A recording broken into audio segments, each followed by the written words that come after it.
My recap is like 2 pages. Yeah. That sounds like a good one I got then. real in my feels. Sounds like you're giving the recap. I got real in my feels about who was doing what. So I could give the recap. I think I would like for you to give the recap, Brent, given that you have put so Okay. many notes into it. Your Okay. pages are bigger than mine, So but mine is 3, so I feel you, Brock. I was there with you. yeah, it's like a whole ass thing, and for me that's like, and I condense a lot. So this is like for me to have written this much big deal. Well, So speaking of tag teams, why don't y'all tag team the recap? No, give it to him. I hate you. The number 8 you, Tyler. Uh-huh. So after Buck knocks on the door, Asper, his youngest sister, comes and opens the door, gives him a big hug, and tells them that the family is playing Goblinopoly. After a huge group hug, and we learn the first two rules of Goblinopoly is take no prisoners and no debt. Um, No trades. we No trades. we then no trades. So we talk to the family. Buck pulls his dad out separately to kind of inform him of what's going on. Then kind of the family as a whole. Seymour then uses the time to teach the kids about the Drakes. Um, the youngest son, Rodeo, takes to it very quickly, and he starts racing around the Goblin Village. Um, so in this time, we learn that some goblins are taking up the old way, in that they want to be feared and respected, so that they are taking their things by force. More and more are joining every day, but Buck's family has decided to stay out of it. Rab has not been in the village recently, and Buck's parents find that very concerning. We then all come together, or we separate to assist the siblings in chores. We have to find a missing ox, build a scarecrow, rebuild a toy chest, and heal a broken horse leg. Buck talks to his mom, and she says, as far as the world reaches, the sinner will always be at home, which was very sweet. And then you can't drag your feet and move forward at the same time, which is something that Buck needed to hear. Bobby Joe went with what did we decide? Lake? Lack. Spell that name. Lack. Bobby Joe. Laque. Yes, cool. He is the middle child, and is quiet and reserved. And it is insinuated that he has a crush on Bobby Joe. They then follow the ox tracks. Desto summons a tiger to help Rodeo, and then it uses the tiger to assist creating a scarecrow, and then creates a slingshot to shoot at the birds. Sledge and Jasper help with the horse, and then it is in that time that beliefs and fears were questioned, and Sledge then uses magic to help set the leg, then uses Cure Wounds to fully fix the leg. Seymour and Scythe fix the toy chest, in which she describes the toy chest that she wants, but insinuates that it's her sister wants. And so Seymour uses the marvelous pigments for unicorns, forests, and fairies, and a secret compartment for a diary. Buck then goes to the grave of Erks, but instead meets with his ancestor, in which he learned that the goblins actually sided with dragons, and shows Buck a hunk of metal, which was revealed to be the essentially the nuclear launch button, and it was in fact this ancestor whose name I didn't catch was the one who actually caused the end of the world.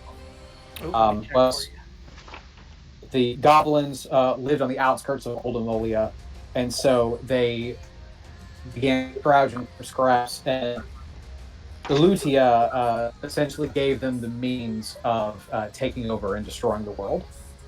So now no longer tied to a regular group of people.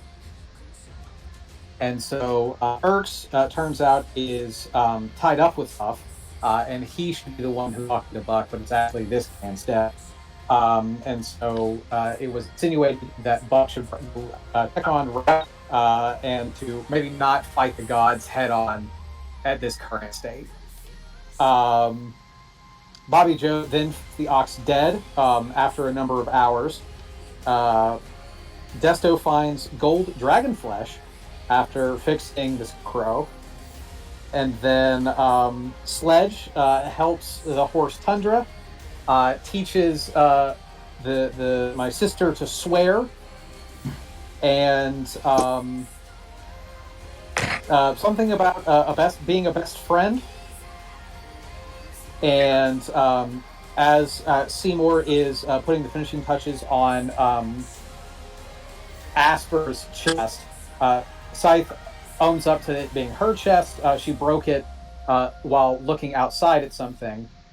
It looked like a person, but big arms. An arm and leg had scales on it, messy teeth covered in blood. Seymour uses the amulet of thought to see the creature, and then everybody then begins coming together to discuss all the things that they learned. Anything else that I missed? I think you nailed it. I think so as well. Perfect. So, as everybody is converging back home, unless there is flavor that people would like to add as they're running home, we can get to the moment where people arrive. As I work on changing the music. But I would say that as people are arriving, they would arrive at about the same time. So you all kind of join back together at Buck's home at similar times. And Seymour is the one that's called you there.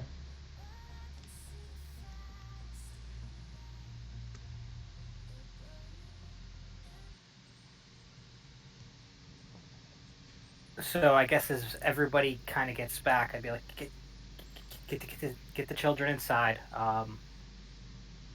We've got to discuss something. There's something loose out here, and it's not safe for them to be out here. DM, what time of day is it now? Gosh, I sent you guys out for chores in the morning. You guys spent most of the day. I would say it's about close to dinner time. We'll say that you guys took lunch breaks at some point in the previous session, but it is close to dinner. But I also, just in case, just a reminder that everybody should have gotten a long rest last night. So characters should. But we had a fight this morning. Yeah. Yeah. I was gonna say we had a fight this morning. We never got a long rest after that, right? Nope. I want to confirm. Wait, Because We that woke fight up, this morning? ran into the cultists. yeah, We woke up, ran into the cultists, or they came on us. We fought them. Then we immediately went to Buck's parents' Yeah. house. and had a big right, old and I meal. thought you guys. No, you guys got Nope. sent out for chores in the afternoon. Oh, okay, I apologize. Yep. Gotcha. I mean, if you're gonna give us a long rest, let me know, and we'll make do. I will say that the chore time counts as a short rest. I will give you guys that because that's a brain fart on my part, but we will keep it honest then and say that there was no long rest taken. Is there a short rest button? Yep. There Yes. should be.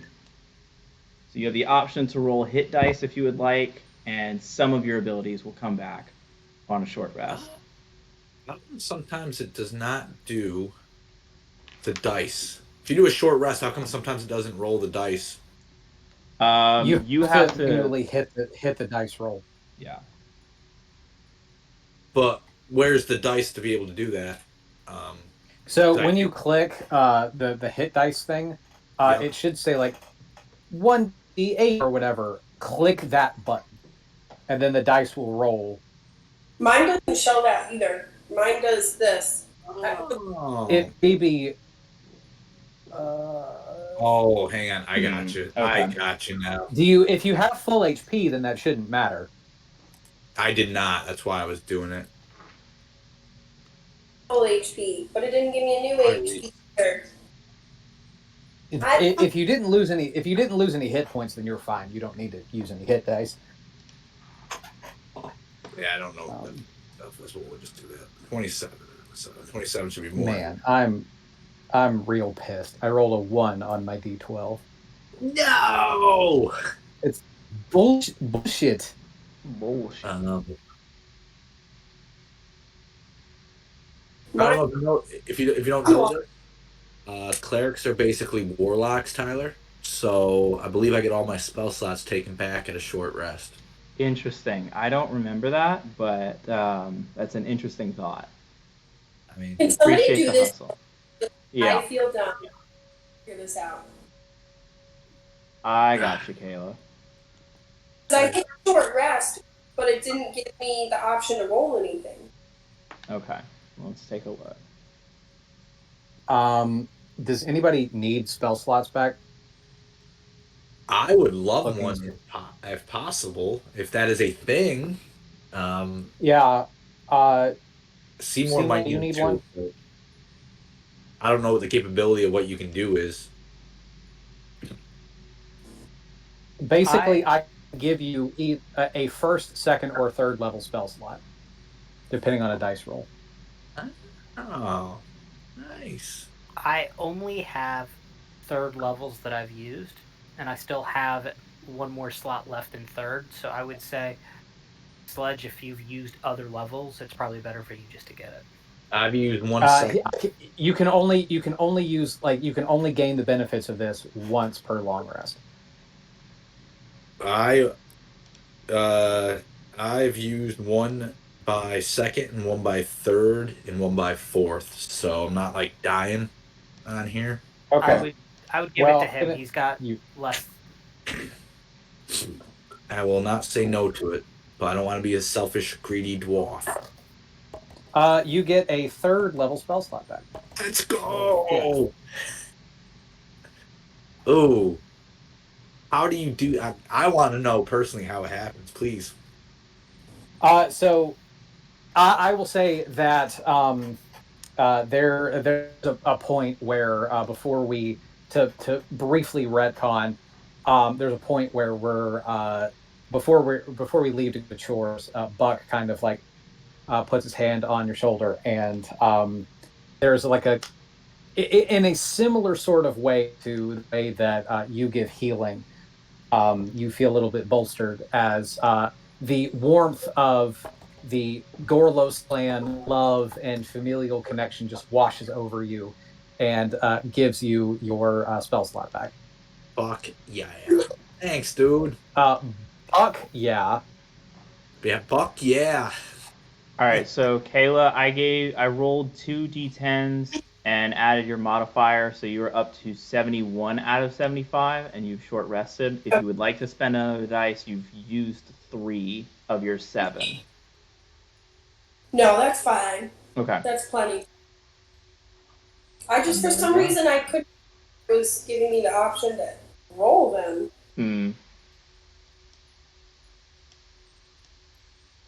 That might be a mobile app thing. They're still trying to catch up with that. And I don't have access to my computer right now. Sorry, guys. All good. Remind me, Taz, next long rest we do, we need to put spells in that ring of spell storing. Got you. Hey, Ozzy. Dude, I'm hyped. I'm hyped. So at this point now, we've all gathered together again. Not to cut anybody off if there's anything for short rest or anything. I bet you're wondering why I gathered you all here. Turns around. Let's talk about that nice fence I just made, right? No, to talk about the fact that there's a giant creature roaming around out here. What? creature. So, yeah. So, and I do this conversation slightly away from the kids. Just Yeah. A, to keep some of the, oh, no, like, oh, it's fine, like, don't be afraid, and B, to, like, Scythe's my girl. Like, I don't want to throw her completely under the bus, but be like, so when Scythe broke her box, she was standing on it to see commotion that was going on outside, and she saw this creature with like long arms, and it was just this monstrosity, but it was kind of shadowed. But I'm assuming that it could have been what broke the fence in the past. So we needed to get the kids inside, and I think we need to go find this thing. I'm I think it gonna would be pull bad the for anybody in the pull the village here. dragon flesh out and show it to everybody. Like I found this in the field. Dragon flesh? Is that what you said? Yeah. Yep. So you just have a chunk of flesh in your pocket? Mm-hmm. That he found while making the scarecrow. Yeah. Sounds healthy. Yeah, he found that out in the fields. And was like, I'm going to put this in my pocket. Well, I got it with the intention of showing it to Seymour. he got it with the intention of eating it later. Hey, I'm not This revealing all my looks sources. yummy. Bobby Joe, Bobby Joe, did you find anything out when you went to get the ox? When I went to get the ox? Yeah. It went missing. Did you? I don't see it. You didn't bring it back with you. Well, it's a little heavy for me to bring back. But we did see some tracks. Wait. Oh, so the ox is fine now. I mean, but oxes can walk. Oh, So it should have been able to walk back. For some reason, Unless it was sleeping. You guys knew that it was dead. No, you guys are all of you have been independent from all of this chores. Okay. As characters, we have no idea. So Bobby Joe, you all kind of noticed that Bobby Joe's being a little shifty on giving you guys information. You should have just committed. Yeah, it's fine. Yeah. It's fine. Yeah, rewind, redux. Sure. I literally thought you guys knew. I'm sorry. No. No. So we did find the ox, but the ox is no longer living. Oh. Why? Kill it. What did you do to it?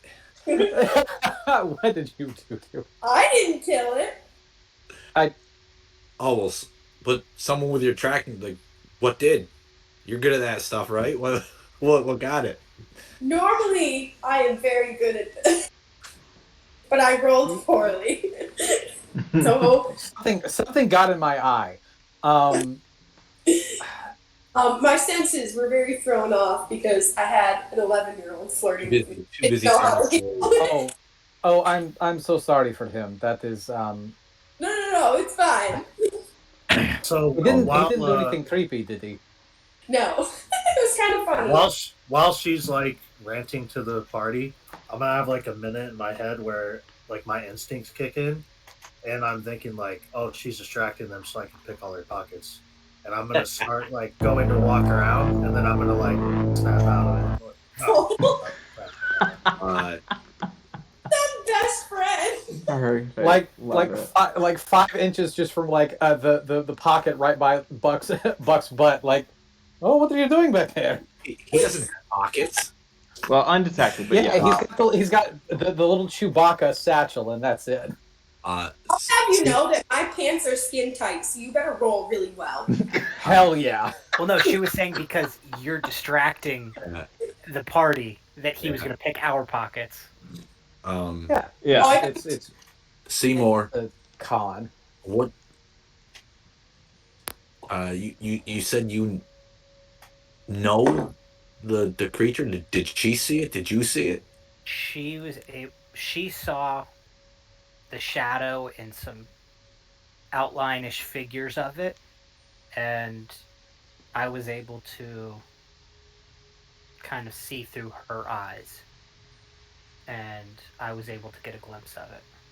Yeah, and I What will did it even look add the additional detail that through your magic, it's a recent memory, so it's all sort of like ethereal, but she is already kind of doing the kid thing where you're blocking out something that's like that scary, you're making it something that you can fathom. But you, as an adult using magic to access that memory, are kind of able to cut through whatever fog her own mind is placing over it to get a clearer picture of what she saw. Okay.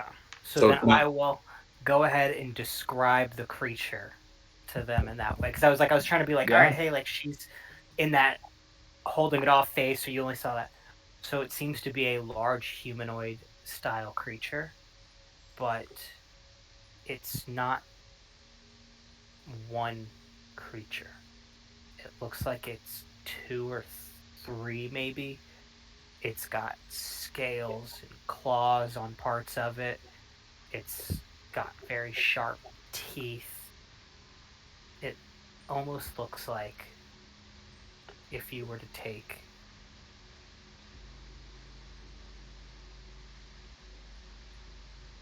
a giant and breed it with a dragon in a very, very terrible medical experiment. Is is this something that we've come close to encountering? So you said a Not dragon giant hybrid. anything. There is nothing like this that I have ever seen. Rolled good. I still wouldn't have known what it was. It's nothing that we have seen. It is the most I can peg is trying to describe it by using things that we have seen. It's a abomination, is what it is. Well, we have to. I think the logical thing here would be to go back to the ox, right? To see where we could possibly find any clues, or does anyone had thought anything that you think it would go? Do See you, more? DM you said, question: yeah. Yeah, hit me. the chunk of flesh that Desto gave me, does it Yeah. match possible flesh from that creature that I see in my head? Ah, He... Go ahead and give me an investigation check. okay. Okay. But I got an okay modifier. Investigation. Okay, that gives me a 13. Okay, 13. It's not an exact match, but it is. You feel comfortable about this hunch that you're on the right track. How it all fits together exactly, you're not sure of, but like Mm-hmm. the dragon flesh that you were holding and the some of the pieces of what you're seeing are at least close enough that it is impossible to be a coincidence. I can go as far as saying there's either a connection between this flesh and this creature by itself, or this flesh because of this creature in like he could have done something to another creature, but it Yeah. all is connected in a way. Okay. Yeah. So then I would thank Desto and be like, yeah, this kind of tracks. Did anybody else see anything that might confirm that there were signs of some creature like this anywhere else? Well, it broke down one of the fences. I ended up repairing it, but yeah, it did break through there. It's pretty big. It had to be big to break it down. You said this is its flesh. I'm not positive on that, but I think that this flesh, whether it's a part of it or something it was eating, uh, this is a clue to show that this creature was also where they were building scarecrows at. Well, if it bleeds, we can kill it.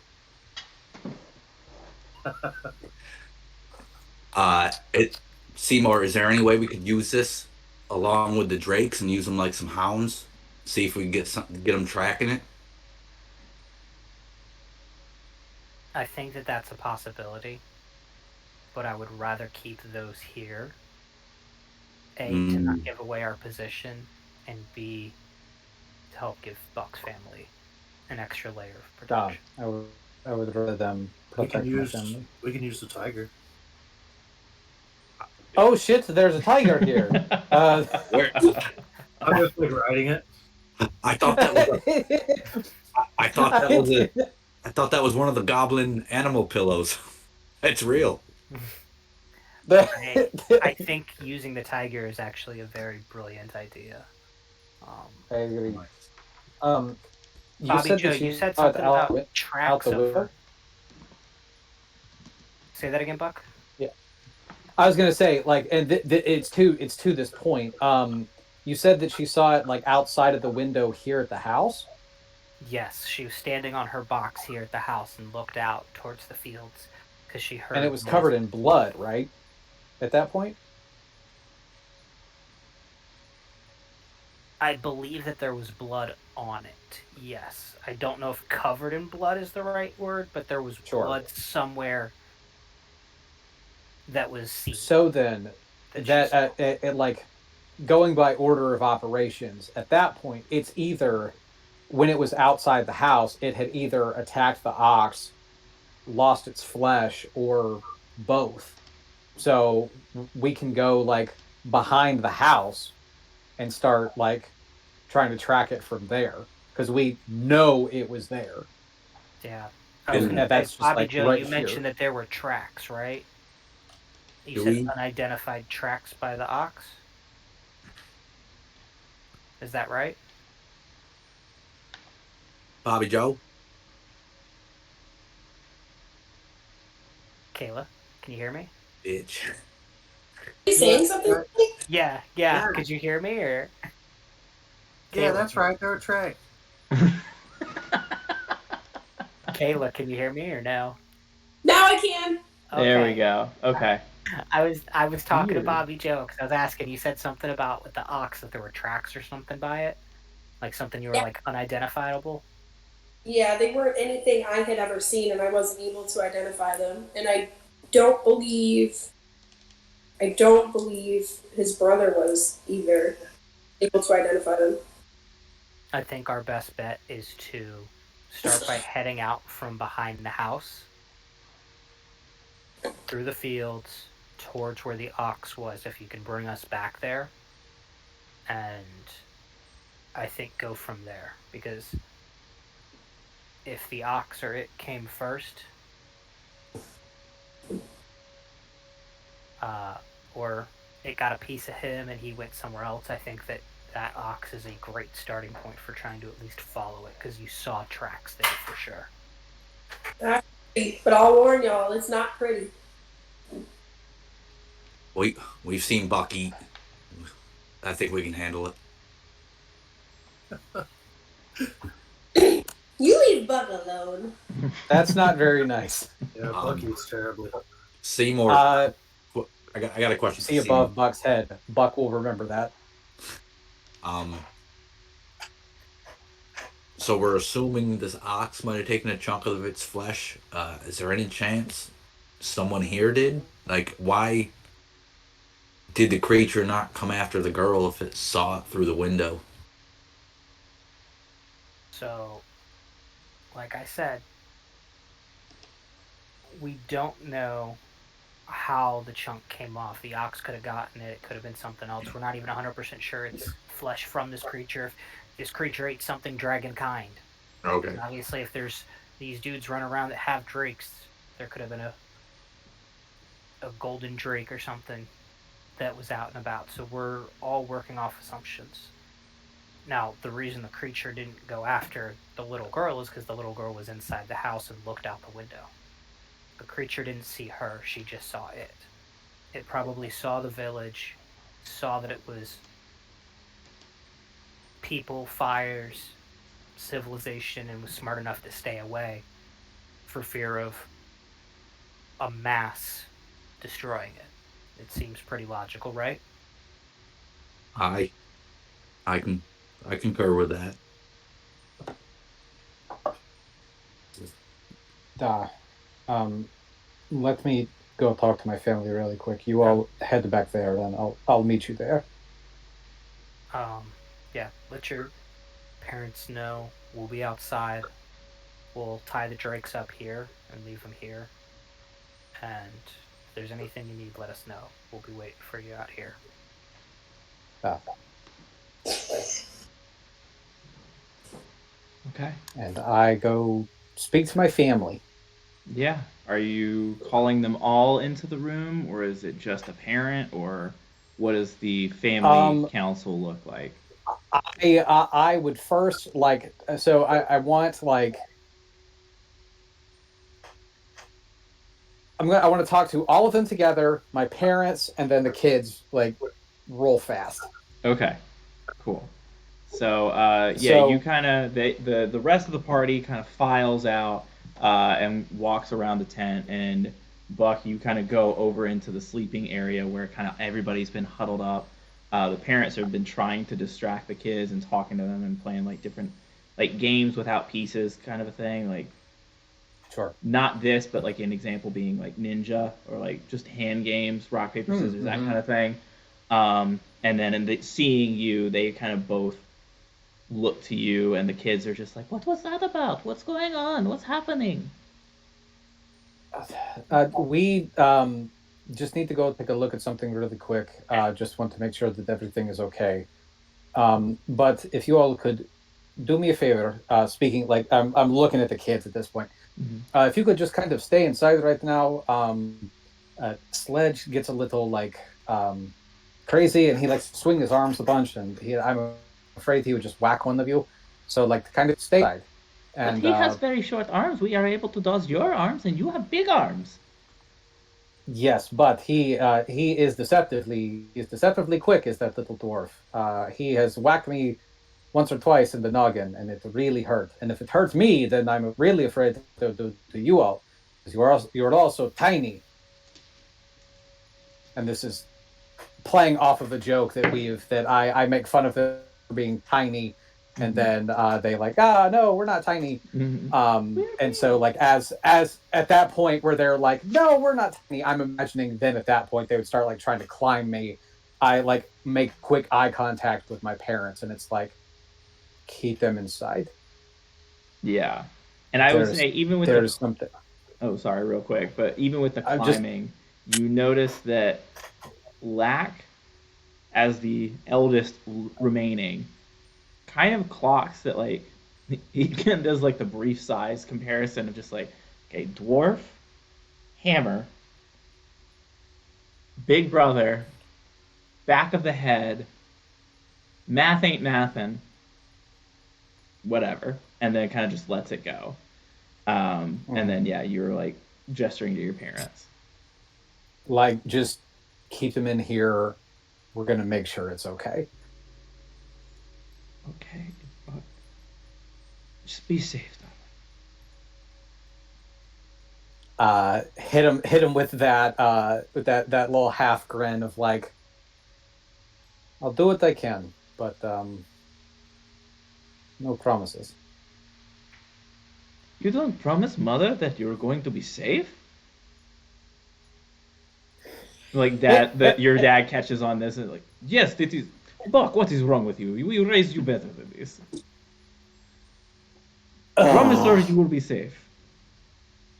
Mother, I will do my best to be safe. That is not what I Besides, asked, I Buck. have That is not what I said. mother, I will be safe. You Because of missed one course I will word. be safe. You missed one word I there. will I promise you I will be safe. There it is. Okay, I feel better now. I have Desto with me. Of course I will be safe. You will have all of your And friends with you, right? yes, we are all going to be together. I forgot how nitpicky you get about the way that I speak. Um, we are going to keep the drakes outside. So just kind of aware of that, but they should be good. You're not taking Charles? You see that Asper Lake No, has rejoined the conversation. no, because Charles needs to stay here and stay here with you. You all ward him out, so he needs to stay here and maybe get the. You ran him around a bunch like that is. Did. Yeah, it was a lot of fun. Did we tell you all of their names? I don't think so. Okay, Why don't so- you quickly tell me as I'm like Right. like Yeah. You're like trying to kicking walk them outside. off of you, and they're like still climbing on top of you. But you're like, it's just this ongoing game of you pulling them off, them climbing back on as you're working towards the door.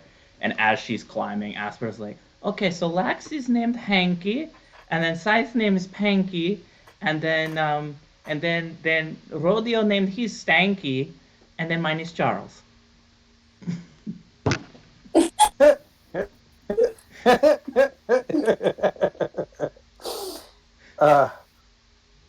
Truly, little one, your imagination and your grasp of comedic timing is impeccable. I love you so much.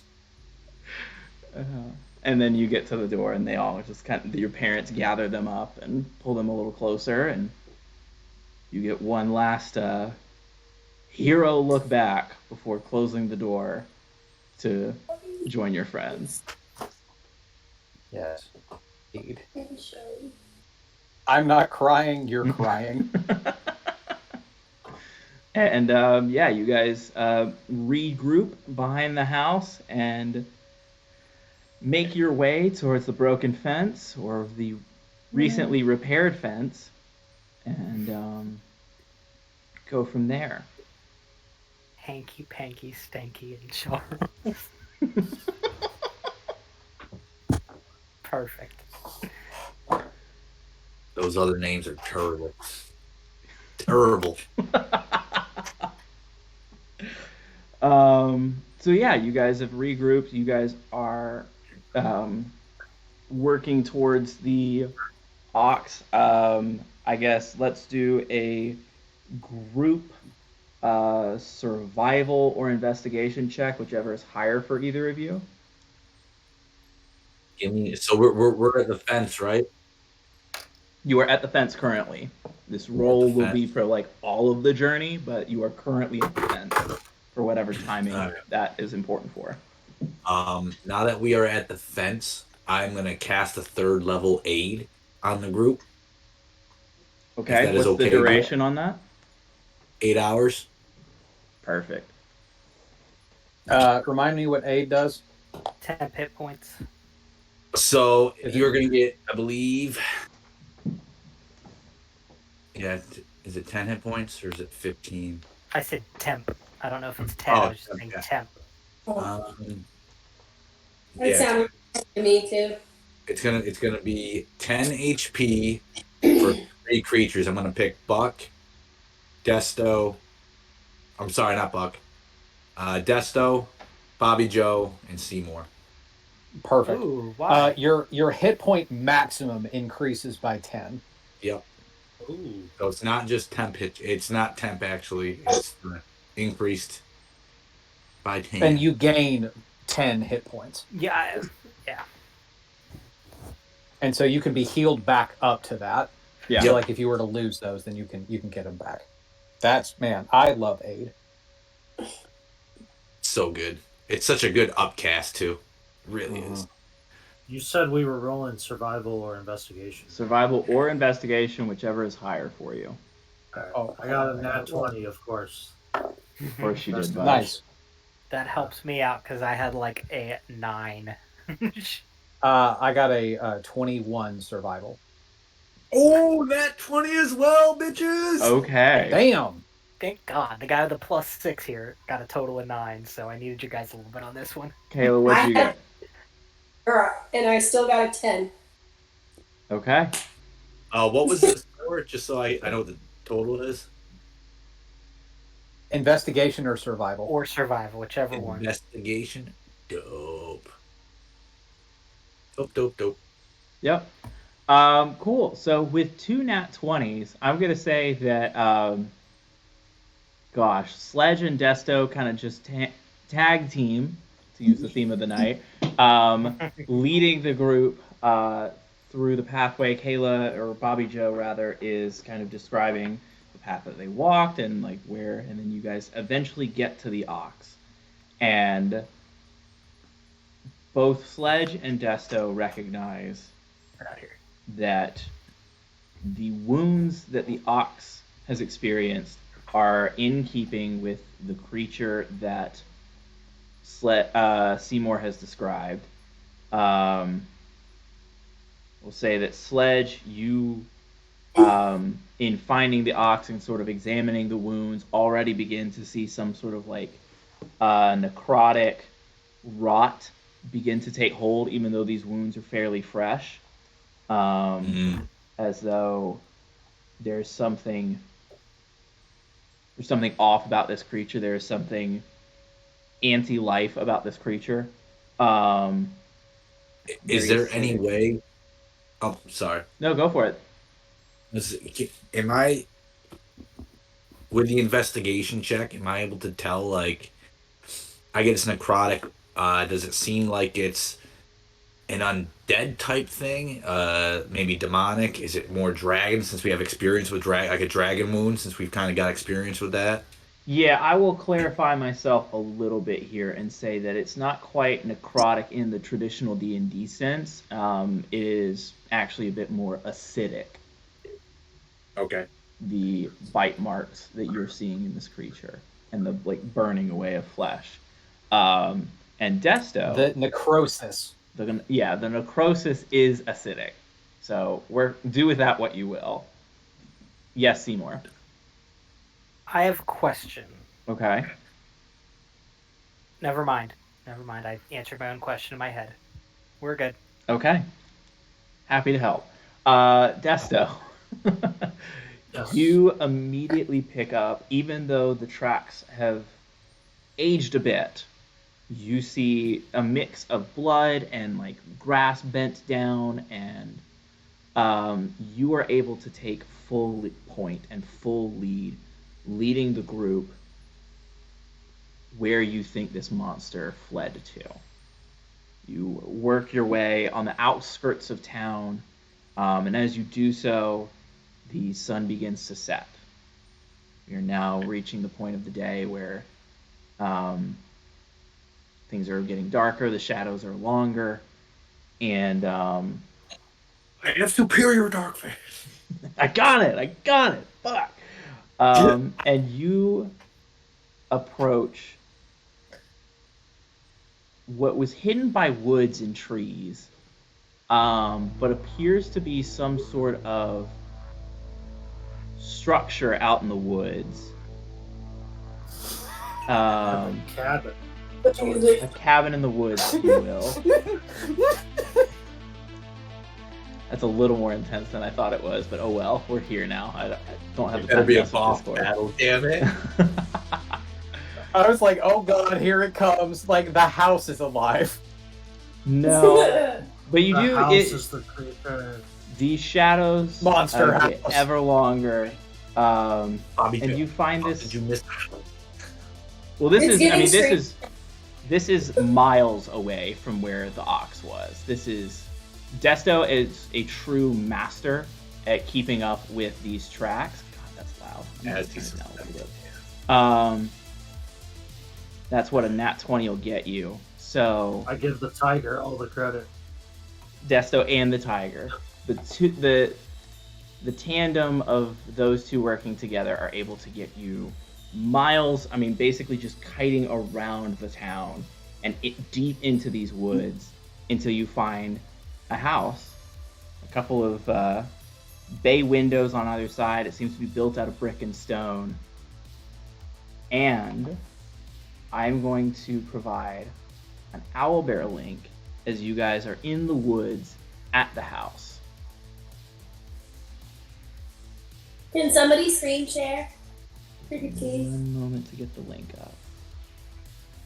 I just picture me like seeing the tracks and commanding the tiger to follow him, and then I'm like leaning forward the whole time on top of the tiger, and you guys are like, "Wow, he's investigating the tracks," and I'm really sleeping the entire time.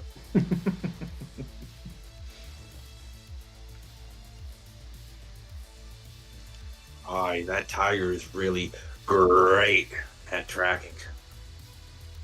I hate you. Nice, Oh, AJ. Good job. You're so weird. I try. All right, Oh my there's God, I your love the link. music. I love the music, Tyler. Thank you. It's giving me upside down feels. I've got a lot I of can Vice see. feeling from this. Or that. Yeah.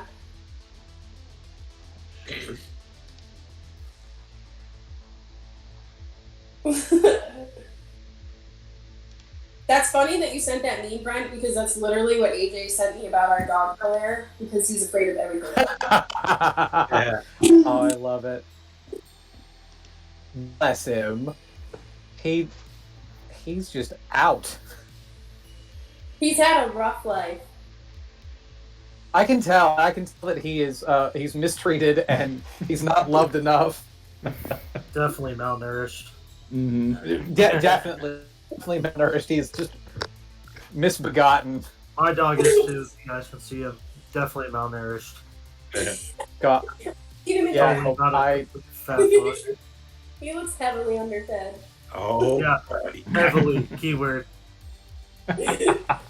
His chins are only in the single digits still.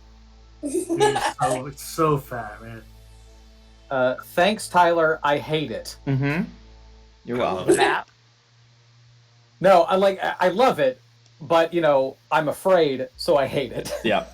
Yeah, you guys approach, you see that there are, it actually seems like it's been built up pretty recently and pretty well. The Sledge, I'll just kind of roll with your stonework skill and give you kind of the information that it seems to be built pretty solid. This is not some like slapdash construction, but it is new. It is not something that's been here for a long time.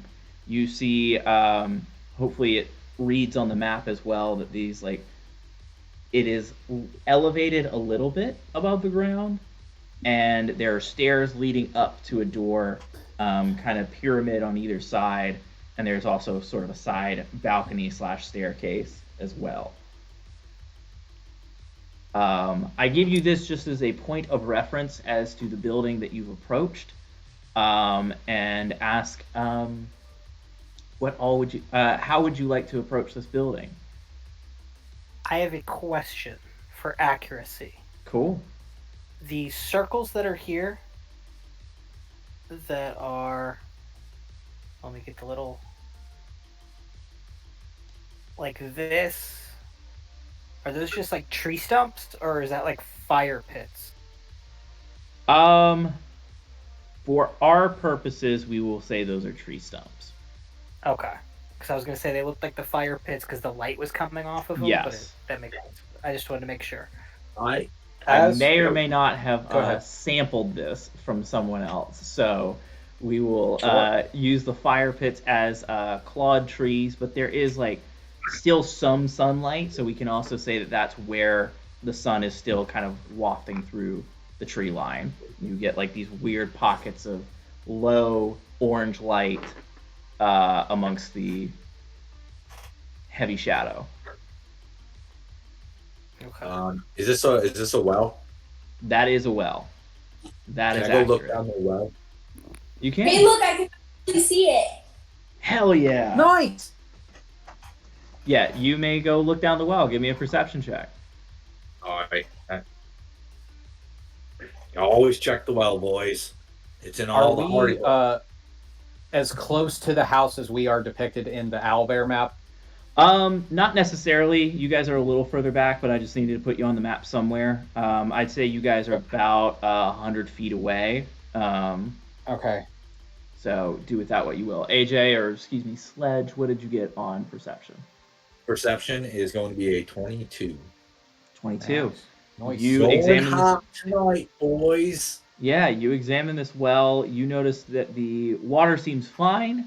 The well itself has also been built incredibly recently. You notice that beside it, just as there is on the map, there is like a broken, I mean, barely above a wheelbarrow size of a wagon, but it is broken, and it is broken in a way that, as you look around, is similar to some of these tree stumps, where it's not like a clean cut as though it was like an axe.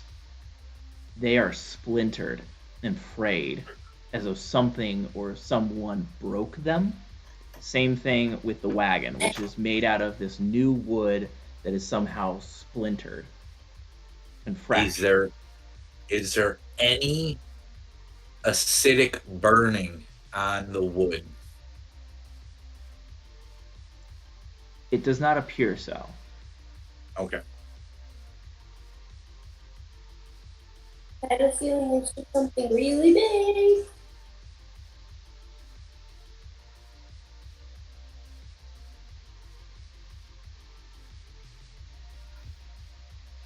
I'd like to get closer to the house, and I'd say probably within 30 feet of it or so. So about where you And, actually are on the map.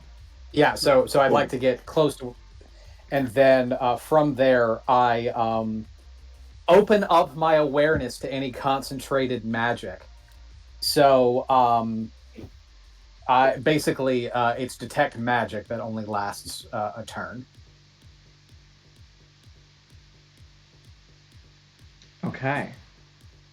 So if there is any spell or magic item within 60 feet, I need you to tell me what it is. Right now. Right now. Right now. What all do I have to tell you? So just as If far as a it's a yes/no, there is magic in the area. How much do I need to If tell it is, if it is a spell, I learn what school of magic it belongs to. I also know the location, so it is not as like awesome as detect magic. I learned the location of any spell or magic item. Okay. I feel like I'm in You feel like what? Tron. What just left the party, you asshole? The Bone Devil. So you definitely get a signal from the center of the house of a powerful magic item. I would say you also get a number of smaller pings for magic items, but it does not seem as though a spell itself is active at the moment. Bro, are you comfortable yet? Brent, do you? Yeah, Brent, are you comfortable yet? I am now. Do you? With how this works, is it almost like a GPS guidance to, like, even if they're hidden, like, you'll know where they are once we get inside, or what? Oh, wait a second. Hold on.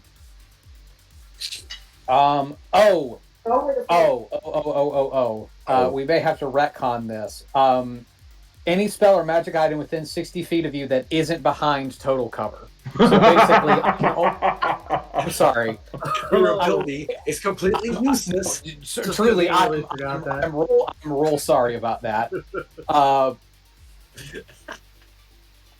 You just Then like as far kept as- going. I was like, cool, and then I was like, wait a second. As far as you're concerned, it's an empty house. It never Cool. happened. Nothing on the outside. Can I do a to not metagame? Can I just do a vibe check for the house? You do a vibe check.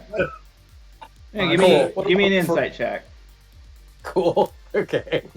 Do we even know where it is at this point? 17. What was that, Bobby Joe? Do we even know where the door is at this point?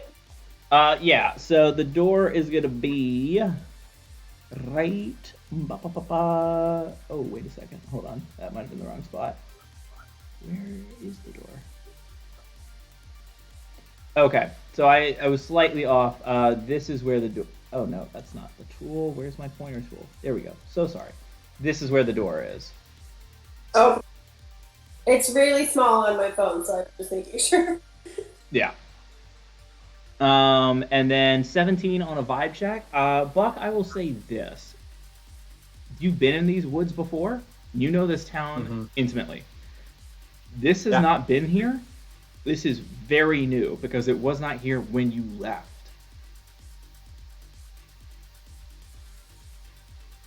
Cool. This is also not. I will say one more thing on a 17. You are a smart enough creature to know that this is. I mean, comparing to the rest of your village, not a single other building looks like this in your village. Friends, this is not of goblin make, and this wasn't here just a few months ago. So something is very wrong here. It's just normal.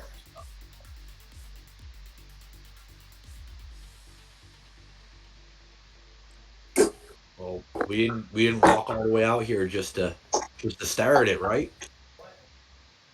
No, I just wanted you all to be aware and be on guard. You can definitely tell the structure's more shoddy than what your village is made of. Terrible crap. That is very sweet of you to say. As the as the music changes, Buck looks around. What is happening? I Very meta. have a question. Are there any windows anywhere on this building? Yeah, each of those spots where there's like the breakout. So let me get my pointer back. Like this sort of thing. Mm-hmm. There are windows there. So this one being a door. Second story though. Not even second story. It's kind of like it's almost like a split level feel where there is like something like it's elevated off the ground, but not a full story. You don't think underneath, or if it was, that story would include like a basement sort of thing. Like it's dug into the ground if it is a full extra story. But these ones are like the half story up, so we can't exactly see them unless we go up and around the steps, either there or there, right? You could get an angle for something in the window, but you would not get like a view into the entire house. No. And then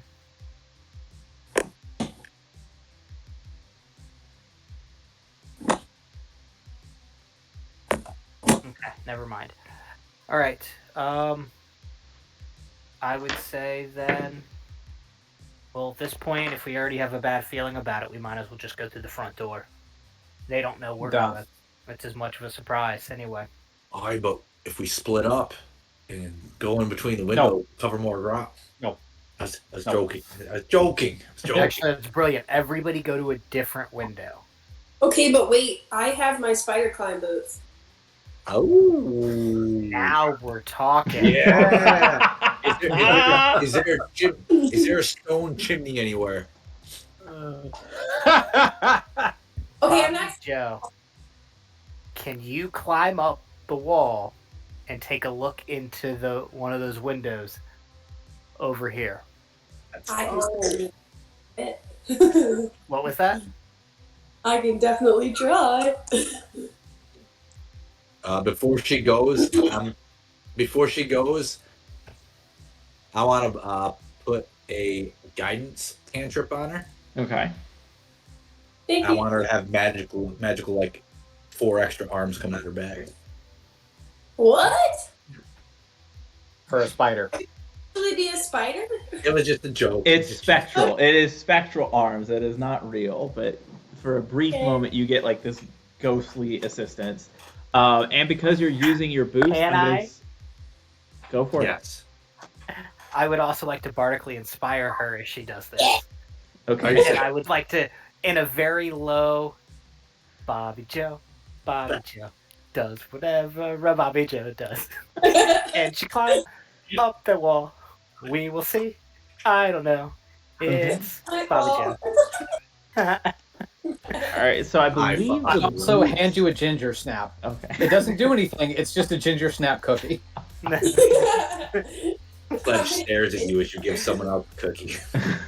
So for the next 10 minutes in game, you can add a D8 to any roll that's So- not an attack damage So roll. as Or she's that's climbing, not I a just damage roll. reaching and handing a cookie to everybody. So all down the line, we're all just like eating a cookie as she's like scaling this wall. Just Yeah. you So got this. Bobby I Joe, love your it. team comes around you for a moment, wishes you luck as you're kind of tuning into the spider climb boots and begin climbing up the walls of this wooded or cottage in the woods, cabin in the woods, and I'll say give me a stealth check. Please be good. I got a 13. Okay. Would you like to add either the guidance and or the bardic inspiration to that? What one's more? Guidance is a So the D4. guidance you can only use for 1 minute. Guidance you For And I one believe it is minute. whatever your next roll is, right? Yeah, You guidance have is a choice. use it or lose it. You could hold on to the bardic if you would like for 10 minutes in game, but bardic is going to be, I believe, a D8 at this point, whereas guidance is Yes. a D4. Well, I might as well use the guidance then since it's going to go away. Mm-hmm. I got an extra 3. An extra 3, so a total of 16. Just Yeah. because you have the option available, I'm not pushing you one way or another. Would you like to spend your bardic inspiration as well, or are you going to stay with the 16? Yeah, I'll use it. Fuck Okay. it. Oh, okay. Family Guy clap here. Good call. Good call. I didn't want to sway you into using it. Right? The A D8. D8. I thought 16 was enough to give her I just keep security. rolling 3s. Okay, so that's a total of 19. That's a good number. Okay, so as you climb up and you look I do not get into this cabin, I'm going to give you the view.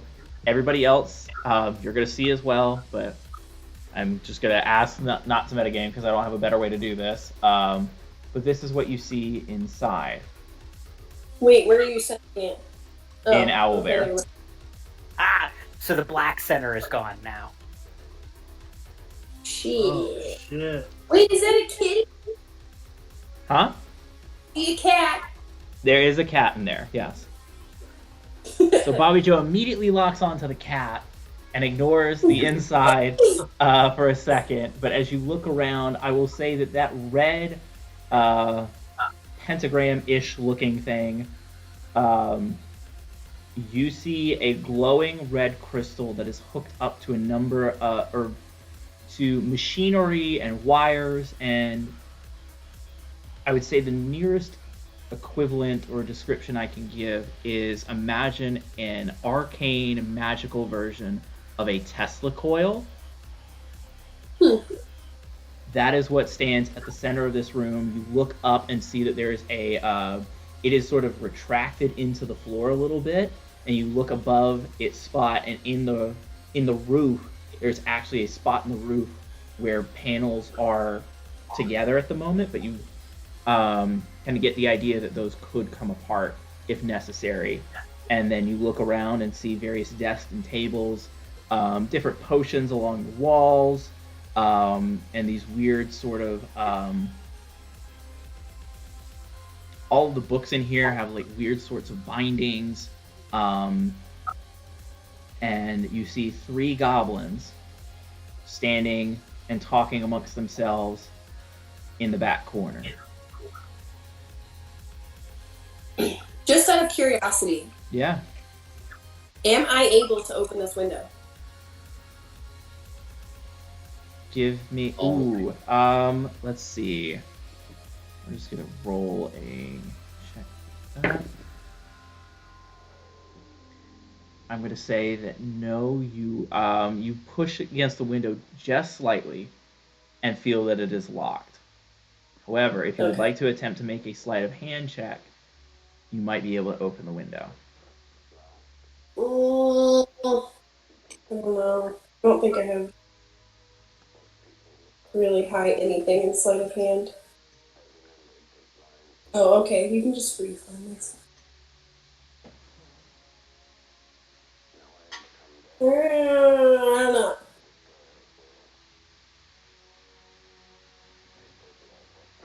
Yeah? No? Yeah, I'm gonna say go for it. Okay. What is that music saying? That is so creepy. You're creepy. Give me a sleight of hand No, check. I am become death, destroyer of worlds. Jesus Christ. like someone heard the voice, right? It's not just me. Yeah.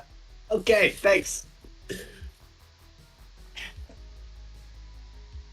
It's so dark and ominous. It wasn't like What's your sleight of hand check, Bobby Joe? It's a 12. Okay. You push up against the window and are beginning to sort of slide, we'll say like a no pun intended, a bobby pin in between the panes of the window and attempt to jimmy it open, and are unsuccessful in doing so. However, it does not seem as though you've drawn the attention of the goblins. Hmm. It's not a critical failure. Well, Desto's better at this than I am. He Is is. he too heavy to carry with my boots? Like if I put him pig. I could just jump up there. Yeah, he can jump up there if you would like to. I guess you would make some I sort get- of athletics check or acrobatics. I think it would be athletics. Acrobatics. Yeah, I'd let you have acrobatics on that, depending on. can't Buck help him with his really long arms. I appreciate that. Yeah, could I help lift him up with my orangutan arms? Yeah, I will 20 say that you can. 21. Okay, not even necessary. Desto just sort of parkours off the corners of the wall and the staircase, and like little decorative handholds or decorative protruding bricks, and is able to get up next to Bobby Joe. Before I jump up there, I'm gonna tell the tiger like to just protect the group. Okay, good call. So you are at the window now. If you would make a sleight of hand check. But I will say that you see everything else. You see everything in this room that I previously described to Bobby Joe. Okay. How's a 27 look? 27, you get up there, you pop the window open, no problem. The panes open, and it does not seem that you have been noticed at this point in time. The smell in here, without even needing to roll for anything, you immediately smell like decay, like rotting flesh, and it smells disgusting in here. It smells like death. So you said there's a crystal in the middle of the symbol on the ground, correct? Yeah, it's built into this like fabrication of wood and metal that, like I said, it is the arcane equivalent of a Tesla coil. So there's this like kind of tower structure, and the crystal sits at the bottom of it, and then there's like an orb on top, but the orb just seems to be like glass. So from where we are we like level with the floor? Are we a little above it? You're a little Is above there, it. like, It a would be catwalk like above, or like if you were to attempt to kind of push your way over the windowsill and into the room, like I would say for the average sized human, the windowsill would come up to about your thigh, maybe like lower butt. For Desto, it's going to be more like chest height.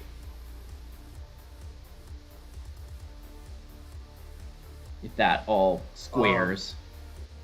is the contraption that the crystal is on, does it look like it could be like destroyed?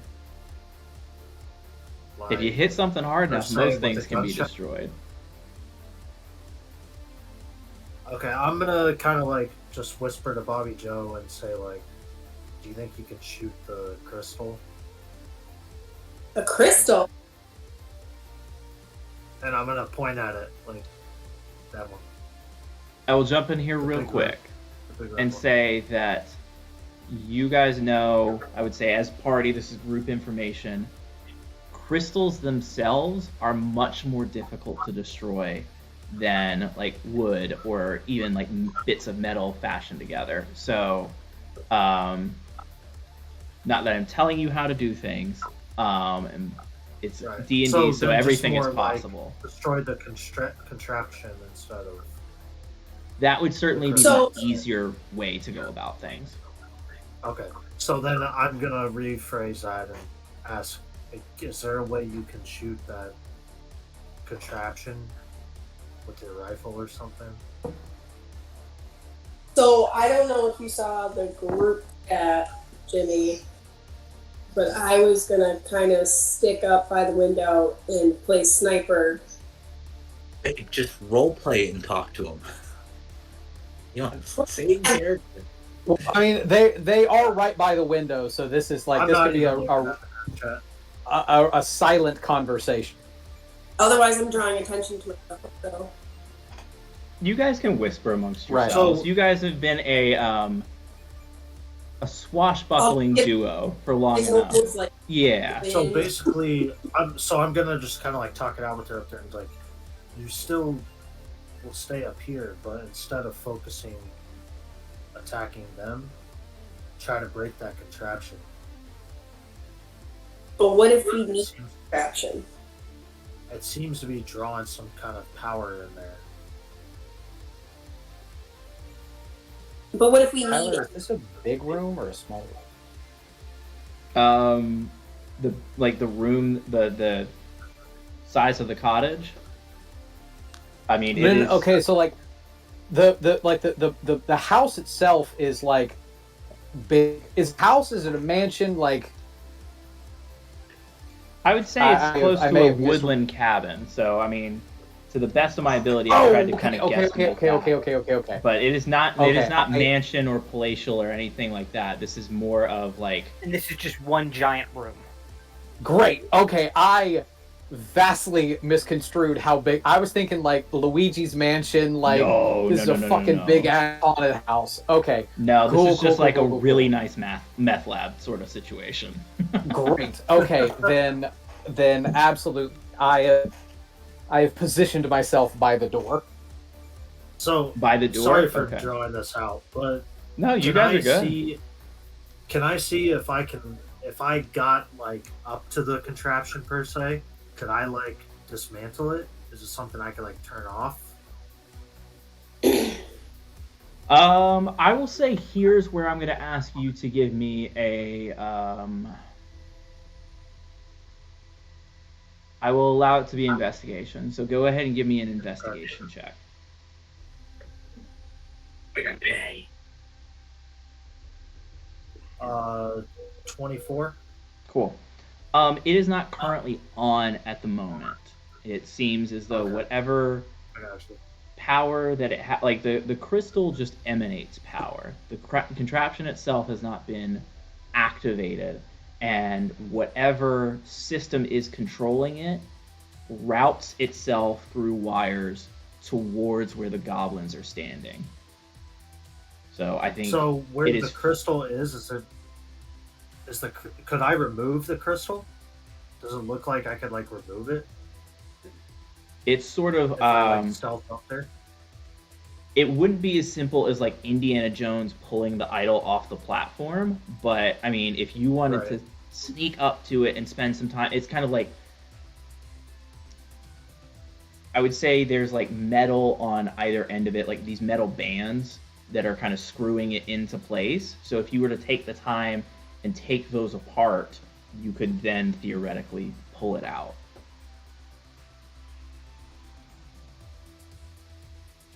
I'm intrigued. Sure. that's so.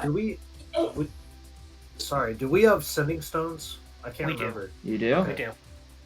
It's your little Pokédex. So I'm just gonna kind of talk to Bobby Joe. Like, okay, Mhm. you can shoot.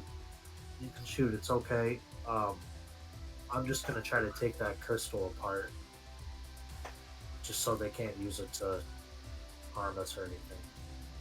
So, It looks dangerous. so you're planning on going in the building? Like, I'm gonna look at it like I can turn invisible now. Can we give a signal to our friends before we do that?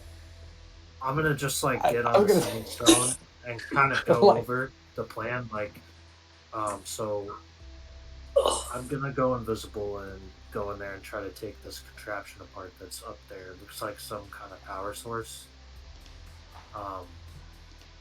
Do you think it's a better idea for you guys to go in and create a diversion while I'm doing this, or for me to just stealth in there and try to take it apart? I mean, It's in the middle of the room, so I would say. and I would say I also kind of like go over the layout of the room. Like I tell them like there's 3 Sure. goblins in there.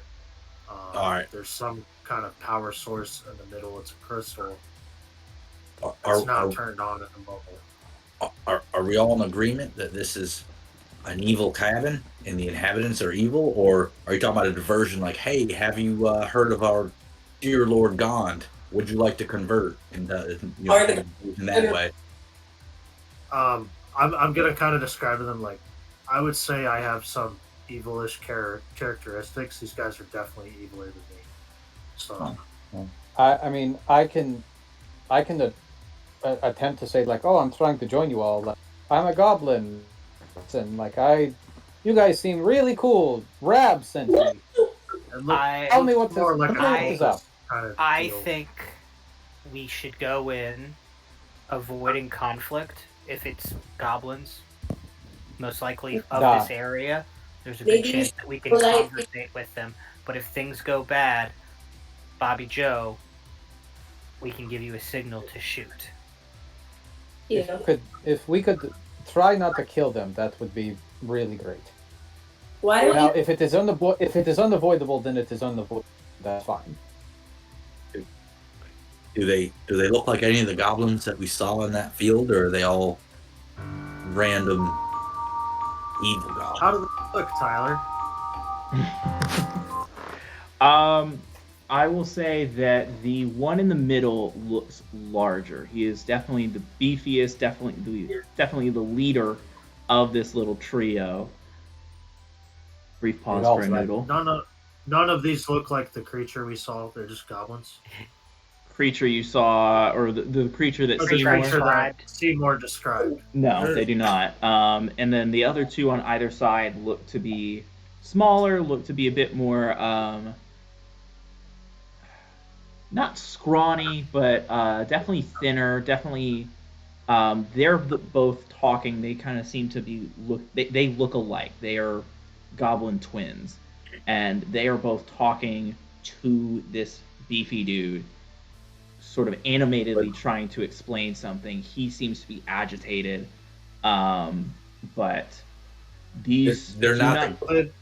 these are not They any look of the pretty goblins that you have preoccupied. previously encountered, and they do look preoccupied. Yes.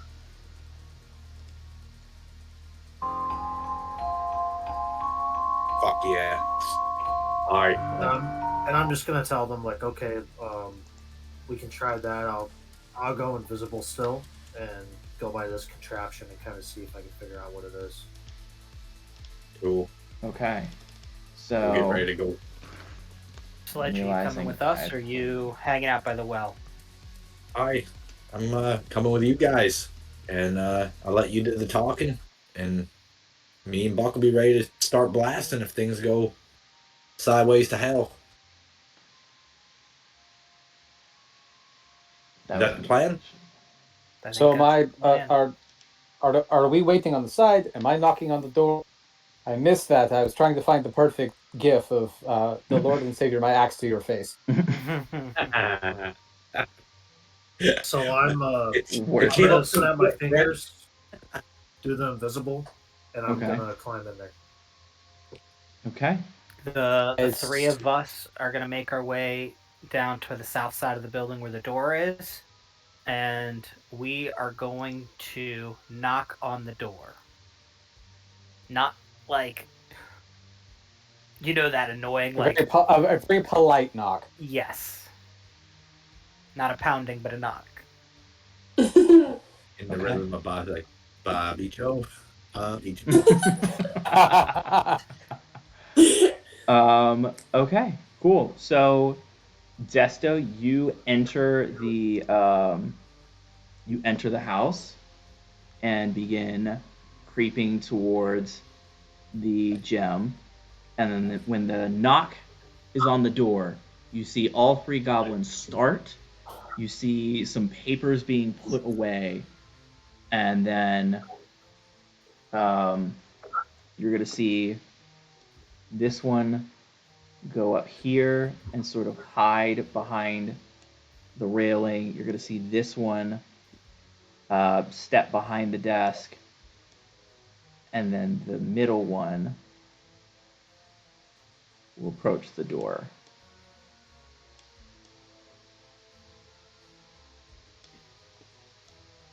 Bobby Joe, if I put my hands behind my back, start shooting. And as you just finish saying that, you hear a like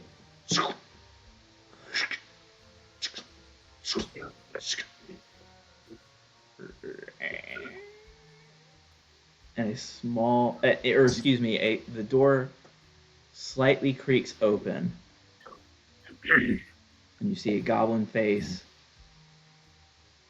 poke out a little bit. What is it you're doing here? Go away. And then Buck, you make do I eye recognize contact. him? This is Rav. Yeah. Oh shit! Rab! Damn, dude! Buckwheat? That's not my name, but yeah!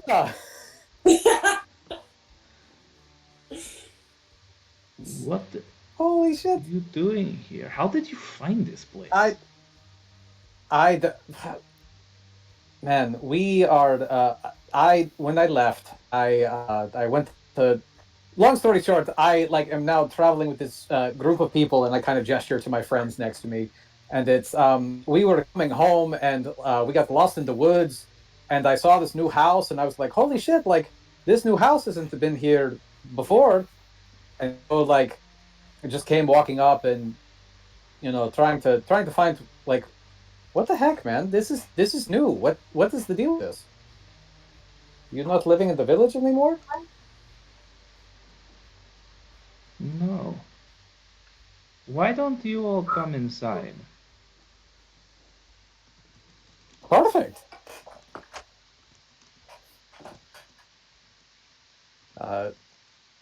Very kind of you. And so kind of gesture to my friends to come inside. There's a very gracious bow from me that's like, oh, well, thank you for having us here. He I'm inspecting the door frame. pays no mind. The door frame seems decently built. It accomplishes its job. It's not ornate by any stretch of the imagination, but It's all contractor work.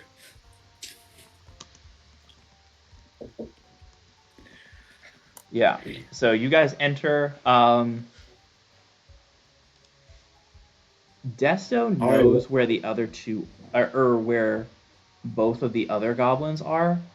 Buck, Seymour, and Sledge, you only see one other goblin in this space. And it's... Do we see? Huh? Do we see everything that's on the map right now? You see the glowing everything red now. shit. Oh, I love what you did to the place. Yes, Bobby. Do I know where goblins are? You know where both goblins are as well because you were keeping an eye from the sniper position. Buck, you also know that this goblin that's standing way back behind the desk is Kuyag, Khuyag. Shit. Oh god. Okay. Ahuyag. Correct. If you'll put that in the chat at some point. Yeah, I will put that in the chat. You also know that he is a twin. He has a twin whose name is Kunbish, excuse me. Um, but he does not appear to be here right now. Okay. Let's see here.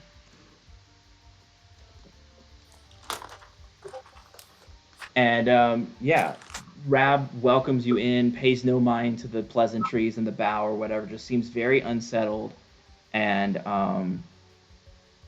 you can sort of passively insight or intuit that his eyes are kind of darting back and forth like he's trying to think. And you guys come in a little bit. So it's weird that you're here, Buck, because I'm actually supposed to talk to... Who are your friends, by the way? Yes, sorry. This is my friend Seymour. He became my friend in college. We're kind of in the band. And this is my friend Sledge. He does really cool stuff with like metal and armor and weapons and stuff. These are the guys you've been traveling with. Ah. And then at that moment, I'll then see what's his name. Like, Kuyag. oh shit, man! Hey, it's good to see you too. Uh, where's your brother? You two are always connected. Oh yeah, no, he errands. I'll just kind of wink, and he's taking a dump, isn't he? Yeah, yeah. Rab's just like, so did you? There's only the three of you traveling. Duh. I mean, that's all that's here right now. Okay. Did you something? Did you say you said you were supposed to talk to me? Yeah, we're getting volunteers to help out around the village. Like chopping wood and cleaning the cow or milking the cow and that kind of thing? Like that kind of Yeah, help? sort of like that. Just some anything that would help village. Isn't that what we do anyway? Not everybody. Some people are Rab, I may willing be to just let things stand as they are. overstepping here a bit in your guys' history and past, and the fact that you wanted to talk to us, but you seem like the type that cares little for pleasantries. So I'll just come out and say it. We gave a thrashing to your boys on our way into town. And obviously you know about that. That's Am I fair. correct in saying that? Mm-hmm.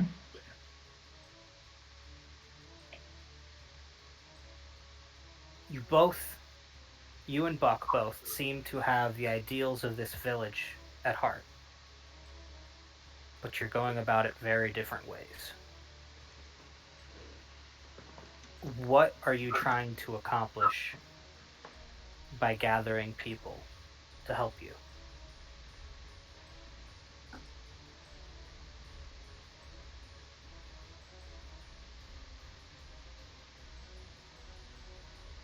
I don't think that's any of your business, outsider. And in fact, I think I will ask the question now. Why are you here? I believe you Sure, made it my business when you attacked us. I did not do shit.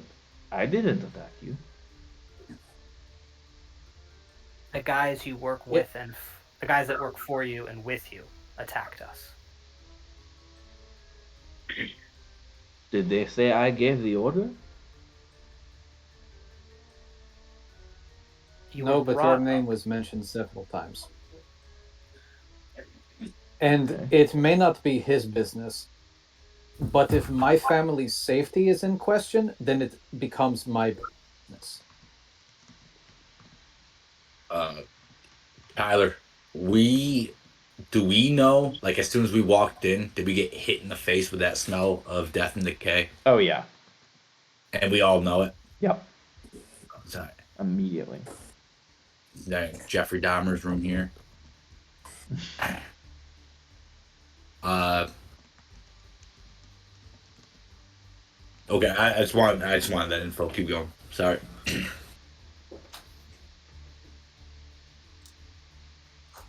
Okay. Actually, Yeah. can I look now that I can see this goblin?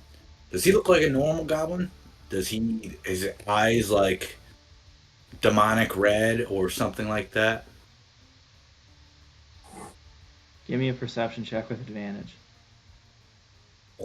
I so I asked him and told him like, hey, it's my family, it is my business. So like I kind of reiterated Seymour's question to him. Okay. 1 second. What'd you get, Sledge? Dude, it was on a 20 and moved over to a 2, but with advantage, I got a 15. Cool. Fairly normal looking goblin to what you've seen. This guy is definitely thinner than the ones that you guys had previously fought. Definitely seems to be a bit nerdier, but it seems kind of strung out is really the best way to say it. Like it's just the hair is a bit sweaty and like in places still plastered to his head. There's like weird bits of like dried skin that he's just kind of left. Okay. Not in the most healthy place, but is like, or not the most hygienic appearance, but that's kind of what you get with a 15. Okay, so if you want to talk family stuff, is your family signing up? Signing up for what? Your little goblin resistance movement? Sure, we can call it that. Signing up for making goblins not wandering. We're better now, Buck. We should be better. Why are we still on outskirts?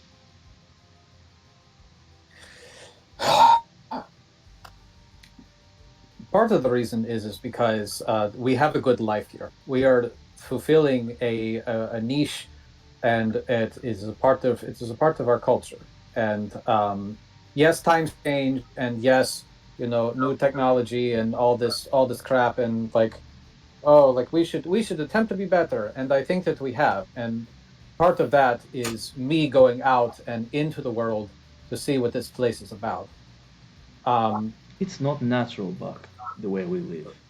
We're going against instincts. You're denying and who we really are. killers.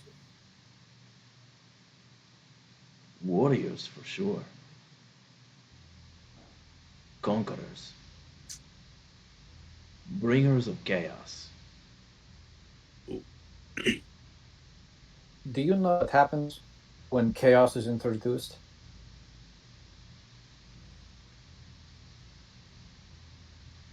People die. Innocent people die. It's not just warriors.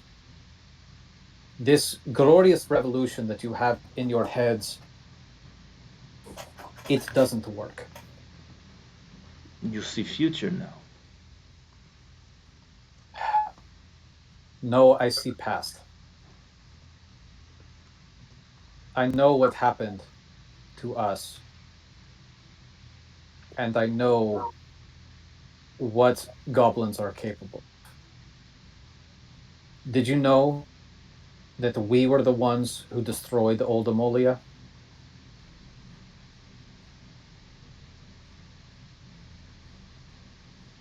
You see a look of surprise and confusion come across his face. Um, but he kind of just shrugs it off.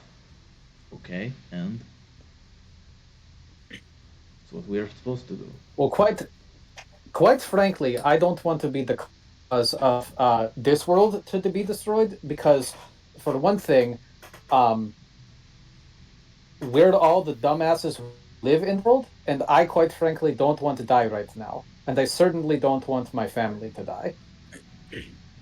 And while this is happening, what's Desto doing?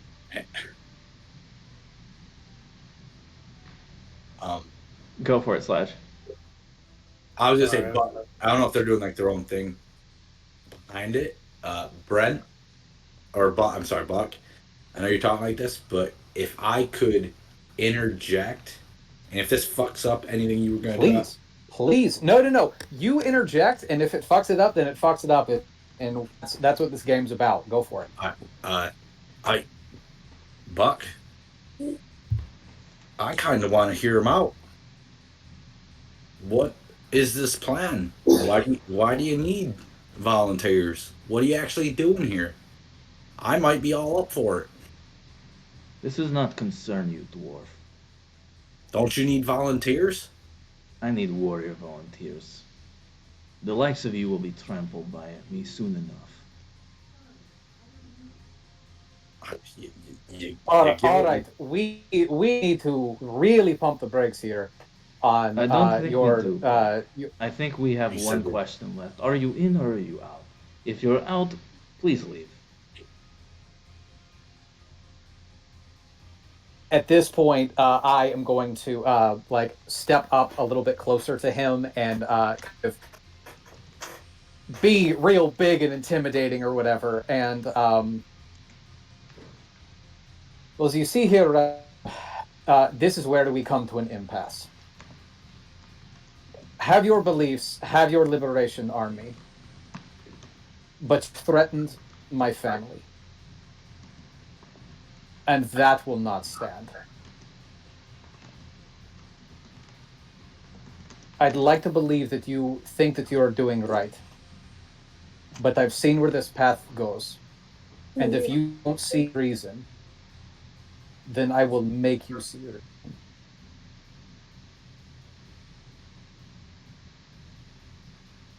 A lot has changed since you You're left, not- Buck. A lot you don't has get to changed. push me around. And you see that he begins. What? As he takes a small bit of something and very quickly puts it in his mouth. You see him begin to shudder, and his body begin to transform as he yells out, "It's a fight!" And the goblin that you can see also eats something. And the goblin that only Desto and Bobby Joe can see eats something. I'm going to drop some art in the chat, but I need everyone to roll initiative. Thank God my initiative is high. Wow. Doesn't matter anyway. Jinxed it. I'm absolute shit today. Famous last words. Triple real nice with you. Been there, Bobby. Joe. Been there. I want to see the art. Why? Working on it. So were you just chilling in the shadows, or were you like fiddling with them? So he hadn't gotten to I that, have but he has the gem. I have the crystal. I took the crystal apart. Oh, hell yeah! Nice. Okay, that's what I wanted to know. I wanted that. Little update. did I know until after I took it apart that it's the size of a watermelon. Yeah, I apologize Love about that. So it's, Love that. I have a giant watermelon crystal in my backpack. This goblin is obviously fucking racist. I wanted to hear him out and hear his plan. Yeah. What a racist. Oh no, he's totally racist. That's why I was going to call him out on it. But And his- apparently, Tyler doesn't want to have a philosophical discussion. He wants to just fight me. That's why everybody plays D&D, is to have philosophical discussions with monsters. Buck, My get bad. mad. Yeah. Buck, get mad. He said the D word. So this is Jesus. why I bring Yeah. back The dwarf? Dwarf. Because they trying to be dragons. I love and hate this. So you guys see the handouts? Ah, Yes. you fuckers. This Thanks. is Thanks, I my hate new it. Spelljammer character. Tash. Hmm? It's my new Spelljam character. Oh, I love it. So, the big one is Rab. The smaller ones will be Kuyag and Kubish or Kumbish. A bitch. Yeah, Cool I bitch. I got up in his face. you did. Oh, yeah. And All up then in let his me grill. get initiative from everybody. Buck, what was your initiative? Even with advantage, my advantage was only a 10. Initiative was 10. only a 10. Seymour, 16. 16. Desto, 15. 15. Sledge, Pan. another 10. Bobby Joe, 13. 13. All right. I got the highest for our Seymour group goes with a first. +1. What? Oh god, this is bad. I think this is the But first then time in the to history of the me, campaign. This is the then- first time. Oh god. And with that, we're going to take a Okay, 5-minute break so that if anybody needs to use Yes, the please. restroom, top off a drink, and I'm going to get set up for this. I might move my whole setup because Sure. my battery percentage is like 36%. So I gotta plug Cool. this in. Yeah. good idea. All right. Oh, but you have to get up. Ugh. God. Why is it fast?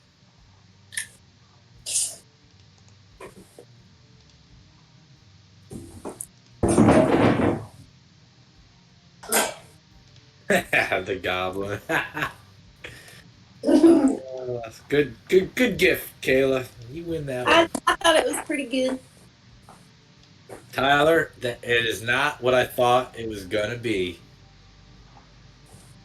I'll send you a picture of what I thought it was gonna be when we like when you gave a brief description last week.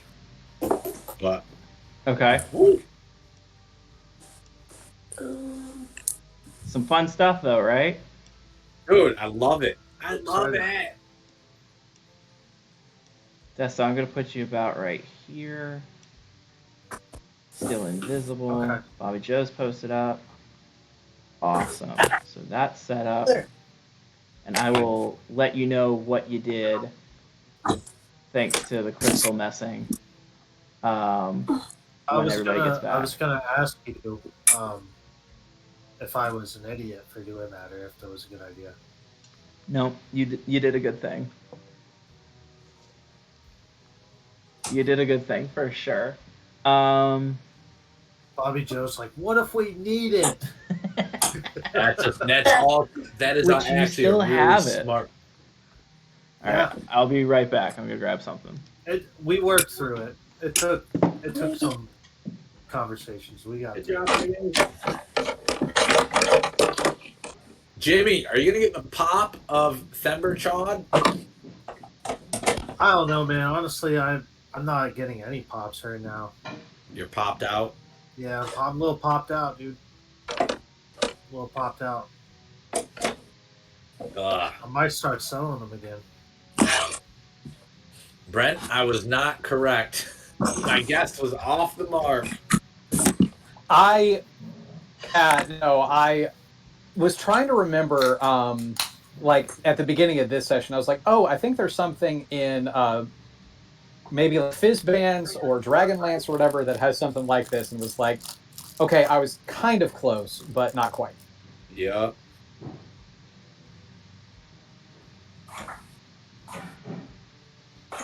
I love Fitzbands. Such a good book.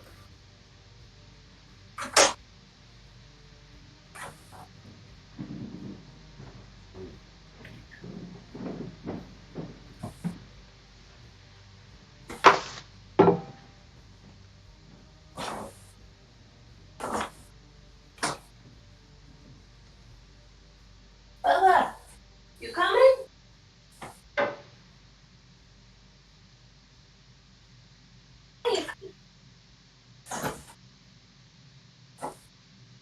You guys ready to go against the Elder Brain Dragon?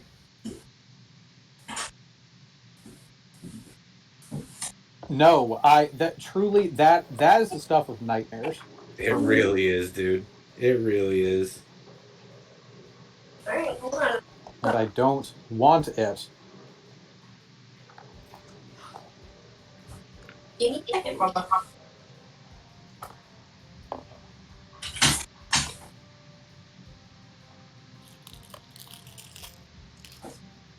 Hey, are you gonna come up here? God, you're heavy.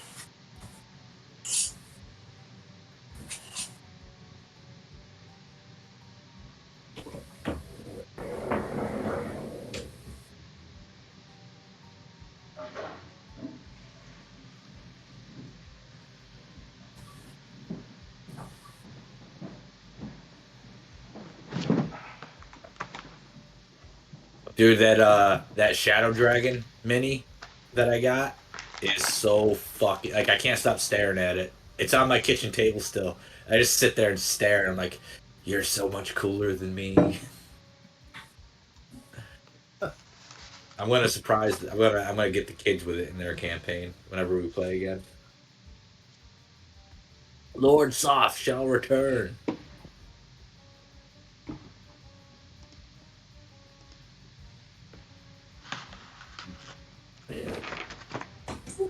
Sorry, Bubba. I didn't mean to scare you.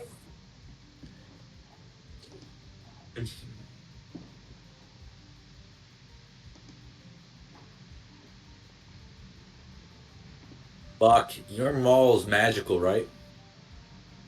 It is magical. Okay, cool. All right, let's see. It's just weird.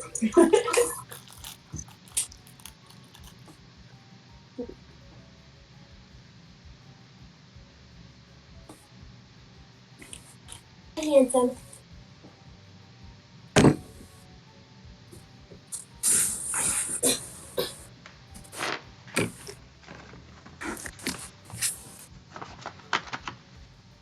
Let's go.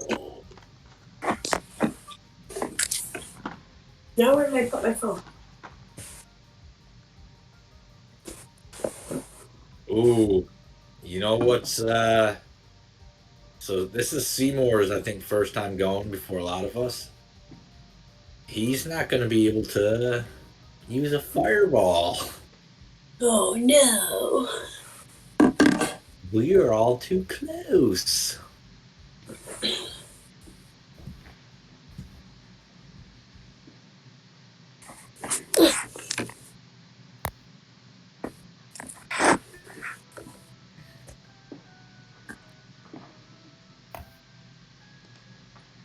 Why is it not charging?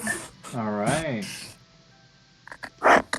Everybody back? Everybody ready? My thing says that it's not charging. And it sounds like we're not quite ready yet. Not quite. Come on, bro.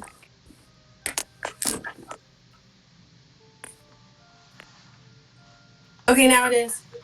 I don't know why it wasn't before. We're gonna go back to the fun boss battle music now. Yes. If it dies, I still have 50%. Okay, cool. So I will say, well, actually, we'll play it out. So, as Rab yells fight, you see him and the other goblin begin to transform. Rab becomes this hulking. I believe he's actually. Double check here something real quick. So sorry. Yeah. No. Okay. So, come here, buddy. Do that real quick. Believe that's the right sizing of things. This huge monstrosity in front of you, that his form splays out and takes the appearance of a dragon, but not quite. It's something off. It's something mad scientisty about it. Just as the goblin you see behind you, sort of like you see one arm get massive and jut out from his body and become very muscular, and you see another leg, and he's off balance, but he's still got power in those places. As they all sort of like scream, and you hear the like cracking of bones and the like squelching of like muscles moving rapidly. You hear the transformation taking place.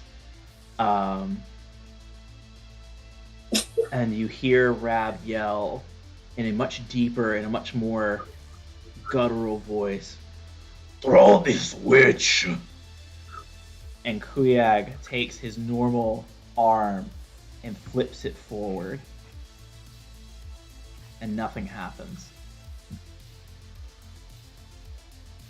So, mechanically, Jimmy just took away this fight's layer action.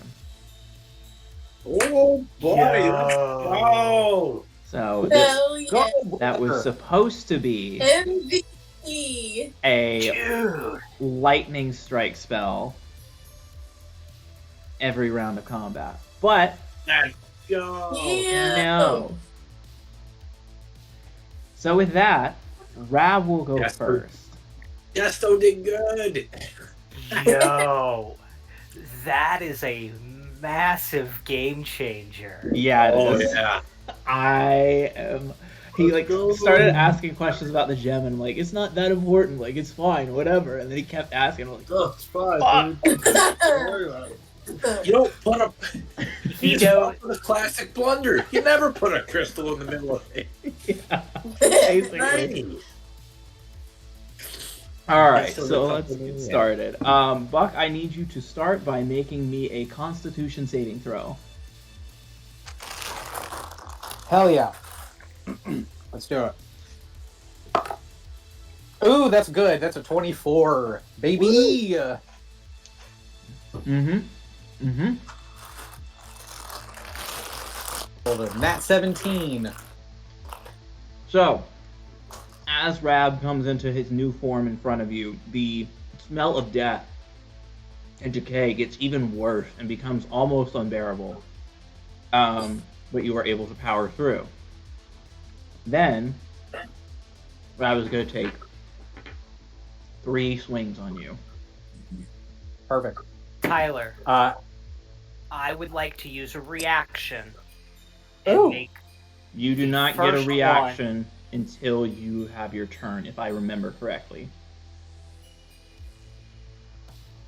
that seems fair. Oh, that's totally fair. Let's go. I think that that's very fair. I Tyler's didn't know locked that. and loaded. I didn't know that was a rule, but I love that rule.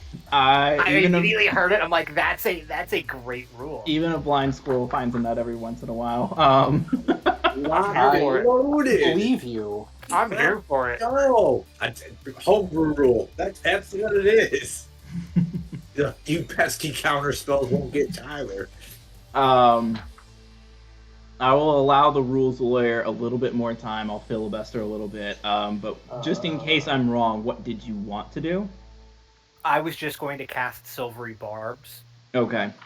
to cause his first one to be at disadvantage, and then I will choose one creature, Buck, that will have advantage on their next saving throw, ability check, or attack roll within the next minute. Okay.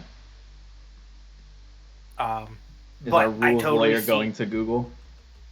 Yeah, it doesn't say anything in there about, like, you don't get a reaction. I love it. I love it.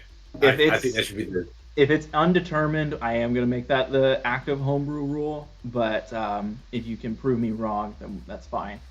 I say let's roll with it. Even Okay. just if it's for this fight, I think that that's a great Cool. precedent-setting moment. All You right. can take a reaction before your first round of combat. Okay, then I am wrong. Damn, I thought I had something there. Okay. I'm here for if we want to make that the home rule. Dude. 'Cause that puts You- extra importance on initiative. Let's do it then. Let's do it. Even though it's literally belittling what I would be able to do in this turn, Yeah. that is why initiative exists, is Ye- to give Okay. you a precedent starting moment. So I like it. Cool. You definitely don't get one if there's a if there's a surprise round. You Sure. don't get a reaction at all. I don't think but this counts as a surprise round, but I am going to homebrew rule that to be the case, that you do not get a reaction until your first turn. Sure. It's not called a pre-action. Let's go. So Buck does a 19 hit. 19 does hit. Okay, we're going to go ahead and roll. Does a 13 hit? Nope. And a 9 won't hit. So only one of those hits. And you will take full damage because I'm not raging. You will take 8 points of slashing damage and 5 points of poison damage as his massive claws come in and take one swing at you that hits, and you were able to fall back and dodge the other 2 swings as he just swings out wildly towards you. As there's like a little bit of blood, I'll just kind of like put my hand to it and look at him. It took becoming a giant monster to be able to land a hit on me. Shut up, Buckwit! Buckwit, that was the pun. Damn it. Fuck me, damn it. And then next up is Seymour. I'm in it. Seymour is going to cast a spell on Rab. Okay.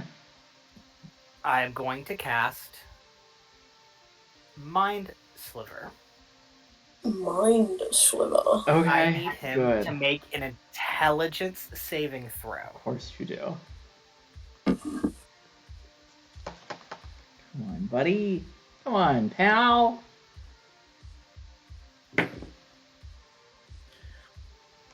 How's an 8? An 8 will not beat it, so I'm going to roll 2d6 damage, which is a total of 5 damage. Okay. Now, with that, I choose... he subtracts 1d4 from the next saving throw it makes before the end of my next turn. Okay. So, if he has to make any save or suck spells, then it'll be at 1d4 negation. Mm-hmm. And as a bonus action, I am going to use 1 level of Bardic Inspiration to Buck and say, this guy's not even a full dragon. We've definitely beat scarier things than him.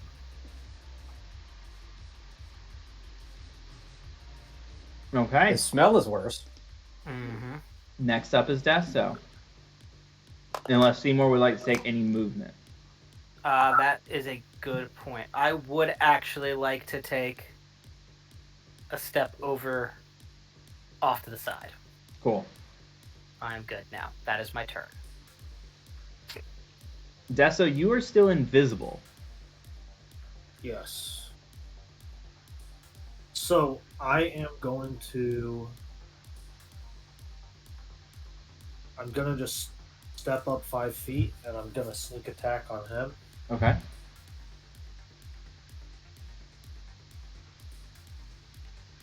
Which is at advantage, right? Because I'm invisible. Correct.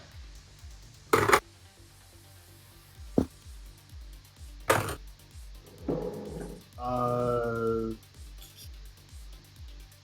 22. Hits.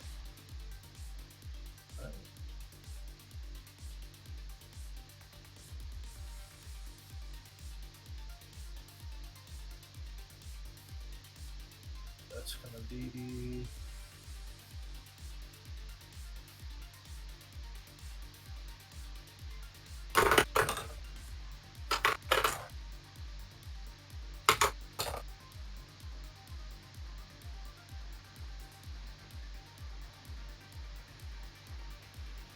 That's going to be 23 damage on him. Okay. And I'm gonna use my Whales from the Grave on the guy that's on the balcony. Okay. So he's going to take 3 necrotic damage. Okay, just to double check, Whales from the Grave, I'm trying to look it up now. Whales from the Grave you can do on somebody even if they haven't been attacked? Yes. Okay.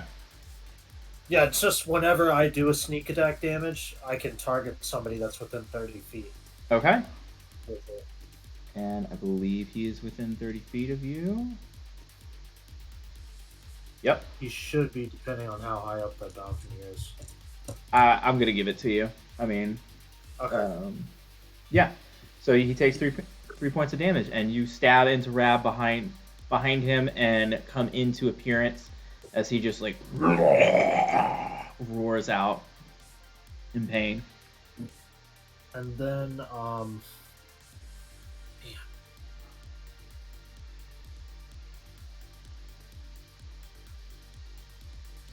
sorry, I'm trying to figure out what I'm gonna do. You're good. As am I. Oh, where's my tiger at? I know it's in there. It is not in there. just You remembered said for it to stay with the group, and then I I doubt said for it to protect the group. He did say that. I did.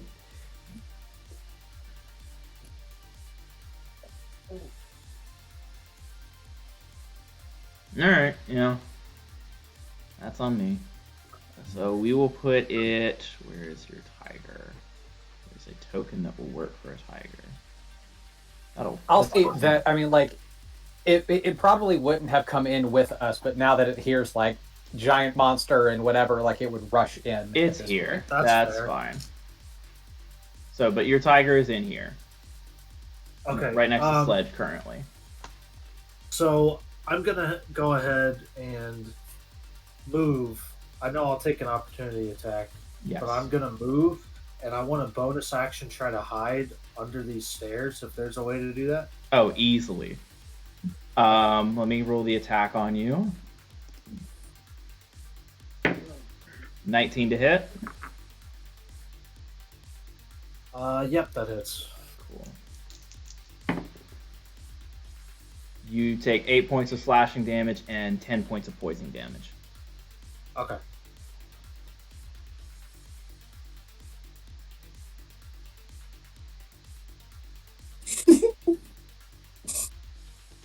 All right, and that is Desto's turn. Bobby Joe, you're up next. Okay. Well, shit. Now I gotta get back into the thing. Have to get out of there. There we go. Sorry, I don't mean to get in the way of you guys sending gifts back and forth. And fan casting Stranger Things as our D&D characters. Ah, I see. I'm going to use my Rifle of Divine Smite, and I am going to aim. Yeah, you are.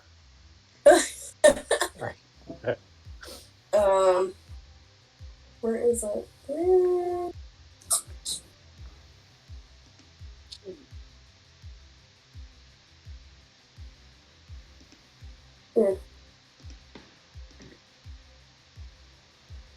Okay. I was just looking through my grit points. Sorry. Mhm. I am just gonna. I'm going to aim for a leader. Dude. What is his name again? Kurab? Oh, the nerd dude, Kuyag. Kuyag. So he's not the leader, though, Rab is. Rab is the leader. Okay. I'm gonna aim for Rab.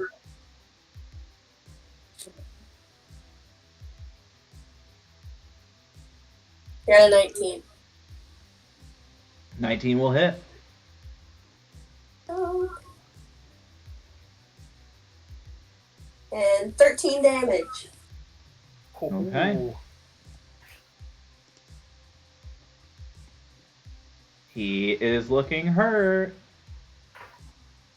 What a bitch. I want to use my action surge and use the same weapon to shoot him again. Okay. fucked. 27 to hit. That'll definitely hit. Wait, does her sniper rifle, does it not get multi-attack? No, because it's one hand, right? No, because you have multiple attacks. You can like You should and get also shot. it's like a lever action rifle. So basically, you could just sit here like pew pew pew. Yeah, pew pew, action Right, surge. but I think pew. in the beginning we agreed to let me shoot both pistols, right? Yeah, That's because of dual wielding. Because you're dual. That's dual wielding. So Right, but a rifle is not dual wielding. A No, rifle but does with not action dual surge- wield because it is a two-handed weapon So theoretically. you can't use But that you bonus still attack. get as a level 7 fighter, you get 2 attacks. So that's a good point to make. And then we also Okay. agreed that if you wanted to bonus action, like interact with your pistol and pull that out, you can kind of trade off and get a bonus action attack with your pistol. Yeah, basically. You hit a lot. That is your roll. So go ahead and roll another attack. That is part of your attack action. And then if you would like to action surge, you would get 2 more attacks. Yeah, Okay, so I get 2 initial attacks with the rifle of the rifle. Correct. Okay. So it'd be Yeah. 27 It's on. both Yeah, so you got a 27 on that second attack. Roll damage. 12 damage. 12 damage for that. And then if you would like to action surge, you may take 2 more shots. with the rifle specifically. With the rifle specifically. With the rifle. Okay, can I take my other 2 shots at another target then? You may. I'm gonna go for Kurog. Okay. Cool, bro. Ew, I got a 10 one. A 10 is not going to hit. Damn. What about a 17? 17 does hit.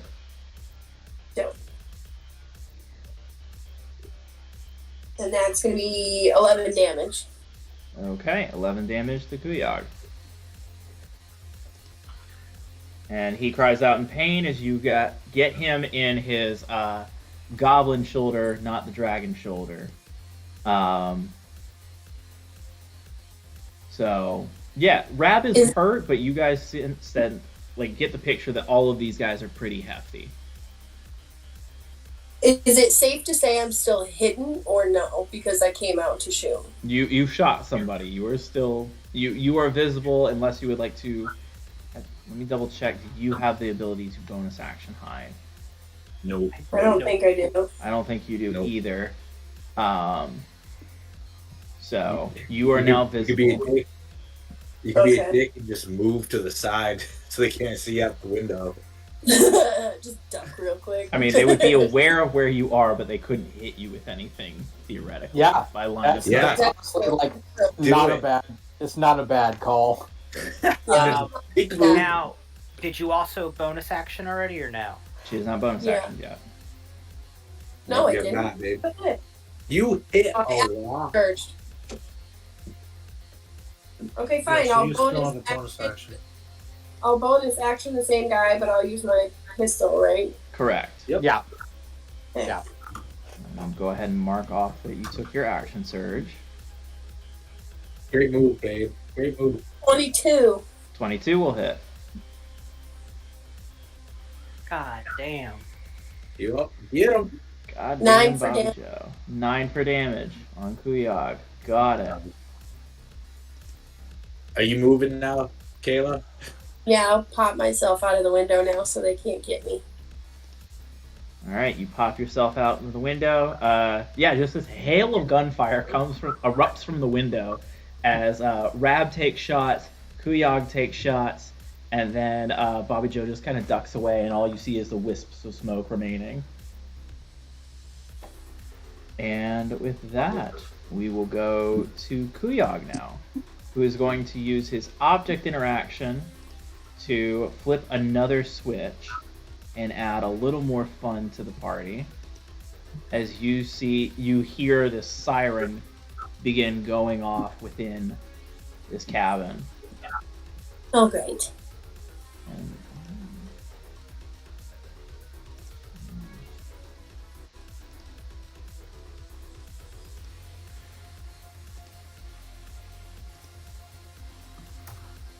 these puddles of blood appear to crawl out.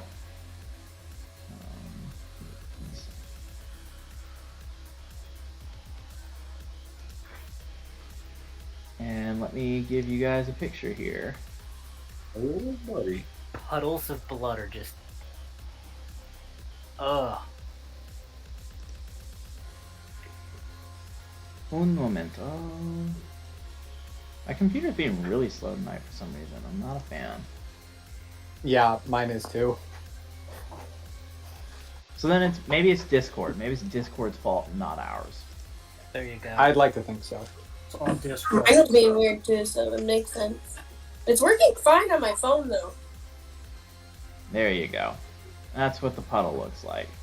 As all 4 of those begin to crawl out of like shelves placed around the cabin. And we will go to Kuyag, back to Kuyag, who is going to speak. They look friendly. Yeah, super friendly. You should try and pet one. Challenge accepted. Oh my god, that's how you're gonna die one day. Yeah. Come here, little blood. 15, 20. Oh, wait a second. Desto's hidden. So. Yes. Interesting. There's the creepy voice again. Yeah. Dude, it's so creepy. It works, though. Totally works in this. 10, 15, 20, 25, 30. 5, 10, 15, 20, 25, 30. To get down here. I guess they just dash action because they're not close enough to hit anybody. Yep. Positioning. The Kuyag, after activating these oozes, is going to launch himself, just run clear across the cabin, and launch himself out at the window after getting hit with the rifle and pistol shots. And Kunbish is going to get right up in Seymour's face, but is unable to do anything. Actually, wait a second. Might have one more option here. I was gonna say I wouldn't get an opportunity attack, would I? If he moved by there. No, because you're not engaged in combat with him. Okay. That shouldn't matter as long as it's like going past him. And I believe he would get a sneak attack with the attack as He well. would if he were to get an attack opportunity, he would. He just would no longer be hidden. Right. As it stands, he is going to stay where he is and not provoke the opportunity attack. That's fair. Seymour, can I get you to make a dexterity saving throw? I'm an invisible predator. The eyes flash. Tyler, did you see my Seymour. message I sent you? That is an 18. Saves. yeah, boy. So you're only going to take half of this. Yep. Yeah. Sorry. No, that's totally me. Incredible. So you were going to take half of 13, which we round down to 6, as you see Kunbish just vomit acidic bile in your direction and it splashes near you, but you were able to kind of back away from it. So, with that, it is now Buck's turn. Cool. To the surprise of nobody, bonus action. I rage. Whoa! You talk bad. So, friend. as I rage, what does that do? Hee hee. Okay. As I rage, my anger at my family, like spilling and overflowing, there you all feel and hear a rumbling coming from the floor, and bursting from the floor is a series of really pretty flowers and vines. That creates difficult terrain around me. So And how big of an everybody area? who 15 feet around me and moves with. Oh, and moves with you. God. Okay, so that's It moves with me. Does it affect friendlies It's as well? No, it doesn't affect friendlies. It only affects my enemies. Let's go. So basically, it's like these flowers and these vines like just begin wrapping around the feet of these bad guys. something like that. Love it. Then, as a part of my rage bonus action, I'm going to remain in. And I'm sorry to do this to you, Tyler, but I'm going to move and kite around him. Cool. Where are you moving to? So I'm gonna get here. So remain in combat with him, but like make sure that we're not so bunched up. And then I'm gonna make 2 swings at him with my mace, and I will make these reckless. Oh, buddy. Okay. So first attack is a 22 to hit. Hits. Second attack is higher, is a 23 to hit. Hits. Okay, so first attack does math. Math is hard. Mhm. 11 points of bludgeoning damage, magical bludgeoning damage. Okay. And then the second one does, that's better. That's 16 points of bludgeoning damage. So total of 27. Yes. Got it. Yeah, he looks very hurt.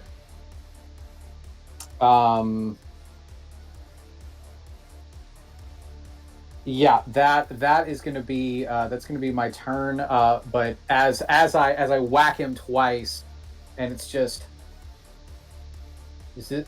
is becoming these kinds of monstrosities really what's better for our people? And that's my turn. Okay. So with Reckless, that gives me advantage on attacks that I make against you, correct? Oh, wait, no, yes, I did roll both of those at advantage. Sorry. Yes, so he will have advantage on all of his attacks against me. Okay. Good to Anybody know. will against you. Yeah, anybody will have advantage on their attacks against me. Good to know. I also forgot to do this before your turn, so I'm going to do it now. Which slightly changes things, but Make a con save. no, that happened. No, that's different. I'm gonna do Okay. that. That's the biggest bottle of ginger ale that I have, besides a 2-liter, that I've ever seen. It's not that big. It's just because of the angle, I think. Okay, that's fair. That Like, makes is this sense. better? That makes sense with her 5 head. No, absolutely no. I was thinking that's like a 1-liter bottle, and it's, good God, that's a lot of ginger ale. Yeah, Buck, I think I actually am gonna have you make a con save, but for a different thing. Okay. Lordy.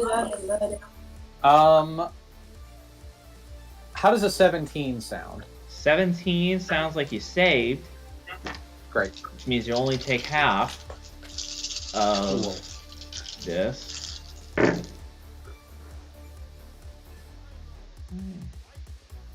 Ooh. So half of 35 Damn. is going to be 17. 17. Yeah. So you take 17 acid damage as Fuck he me. just belches acid on you. Who belches acid? Rab does. Okay. Is that a and now I'm just getting I want to know reaction. Is that is This is that a like him getting legendary hit? action. Ah, okay. Cool. Yeah. So he would do that at the end of my turn. Cool. Yeah. Yeah. Yeah, because he could absolutely do a legendary action. Okay. Yes. Awesome. Cool. So that is Rab, and then that was your turn. And who's next? Sledge, you're up next, bud.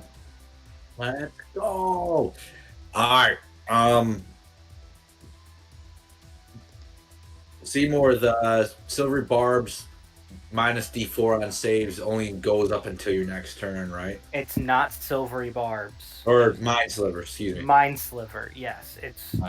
It goes up on his first save until the end of my next turn.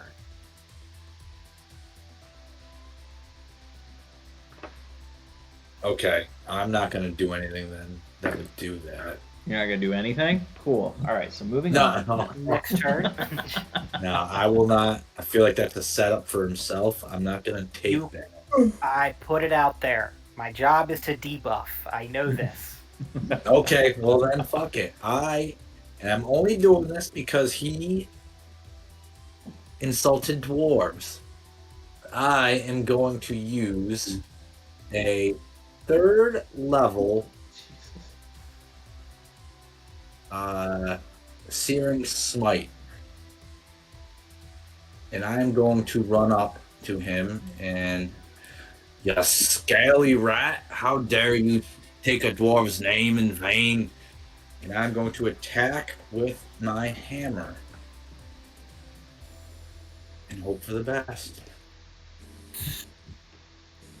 Do you have to cast Searing Smite before you hit? It's a bonus action to your weapon. It's normal smite mechanics, but he's calling it early for flavor. Well, you have to use it as a bonus action too, and you have to use it to proc the weapon. Okay.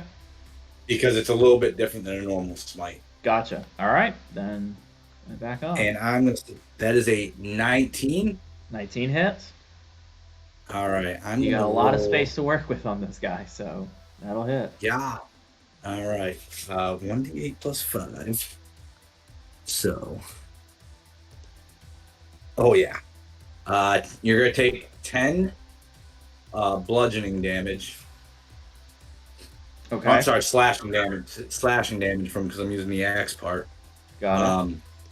And then you, sir, and slashing with a 3rd level. Where are you? So Serious Smite's gonna be an extra 3d6 fire damage. That's gonna be 13 fire damage. 13 fire but I damage. need you to make but you need to make a con save, or you're gonna take half of that. Oh, okay. Yeah, he got a total of 25 on his con save. All right, then. And you included the minus 1d4 on that, correct? Oh, I did not. So we will roll the d4. Got a 24.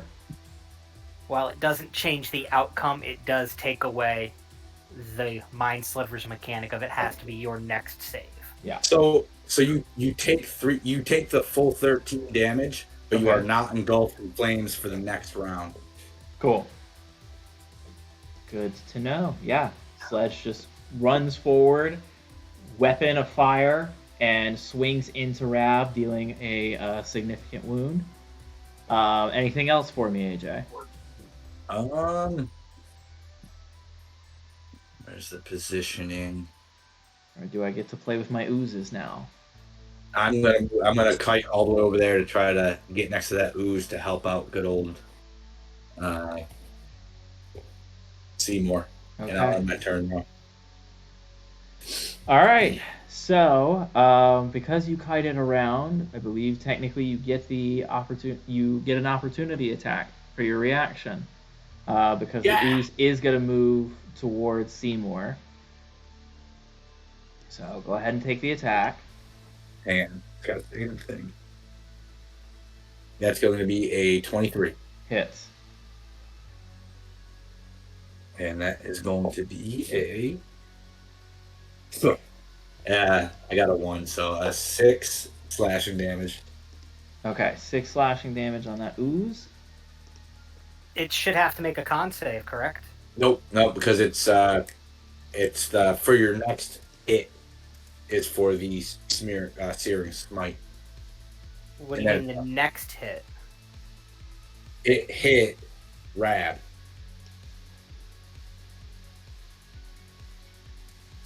I used Searing Smite to engulf my weapon. I used it on Rad.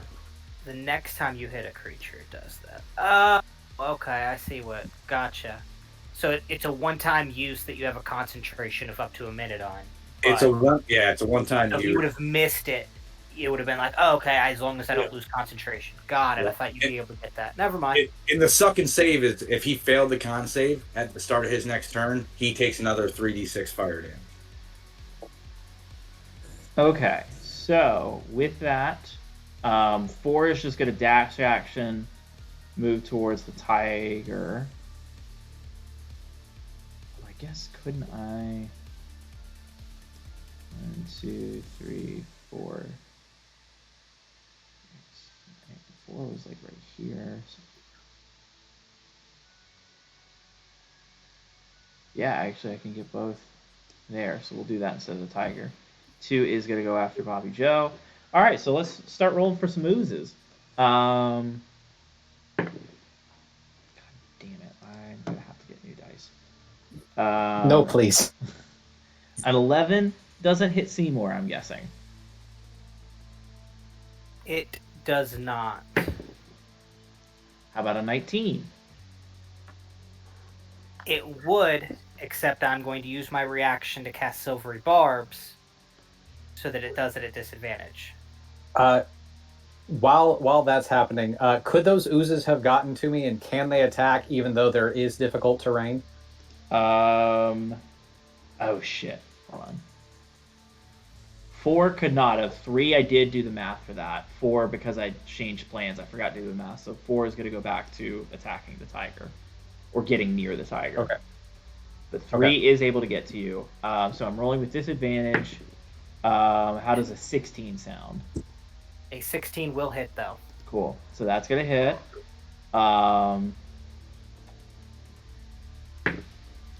It's going to be 7 bludgeoning damage. Okay.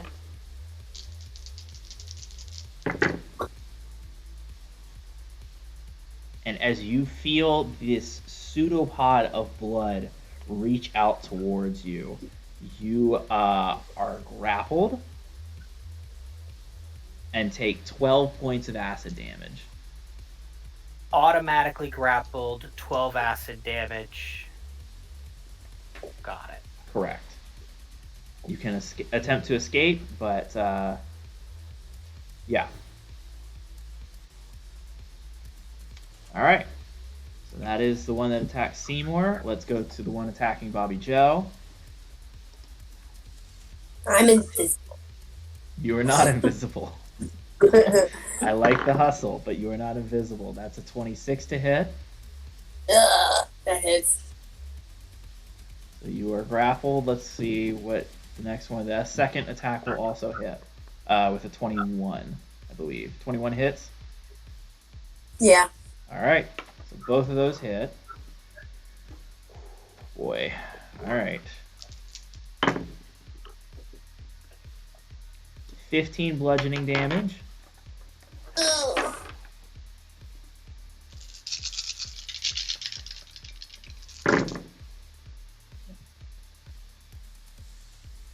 And you take...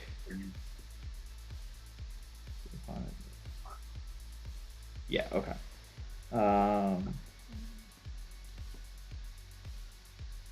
31 points of acid damage. Ooh. Oh, God. as you feel Bobby Joe both jump. of the pseudopods wrap around Bobby Joe, and you just hear the hissing, the hissing of acid in the air.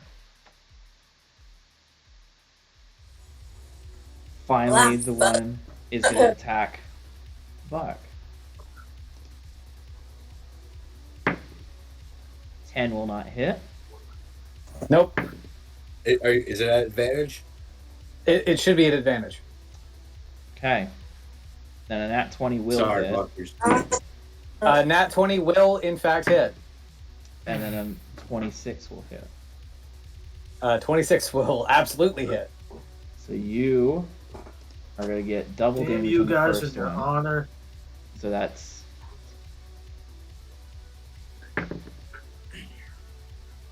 16.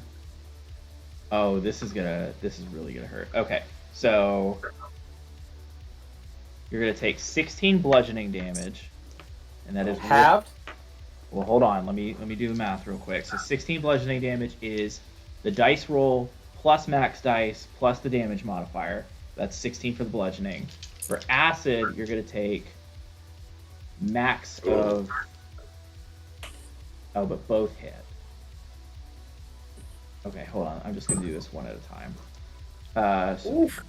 So is that 16 is just like that was literally just what the dice do. That's just what the dice do. Hold on. I'm just there's a lot Okay, of math so going on that so because of the nat 16 20. is halved because 16 will be halved. So Yeah. I'm doing the math here. I'll give you a final number once it's done. Bludgeoning versus acid doesn't matter to you, right? Or does it? No, it does. Bludgeoning is halved, acid is full. Okay.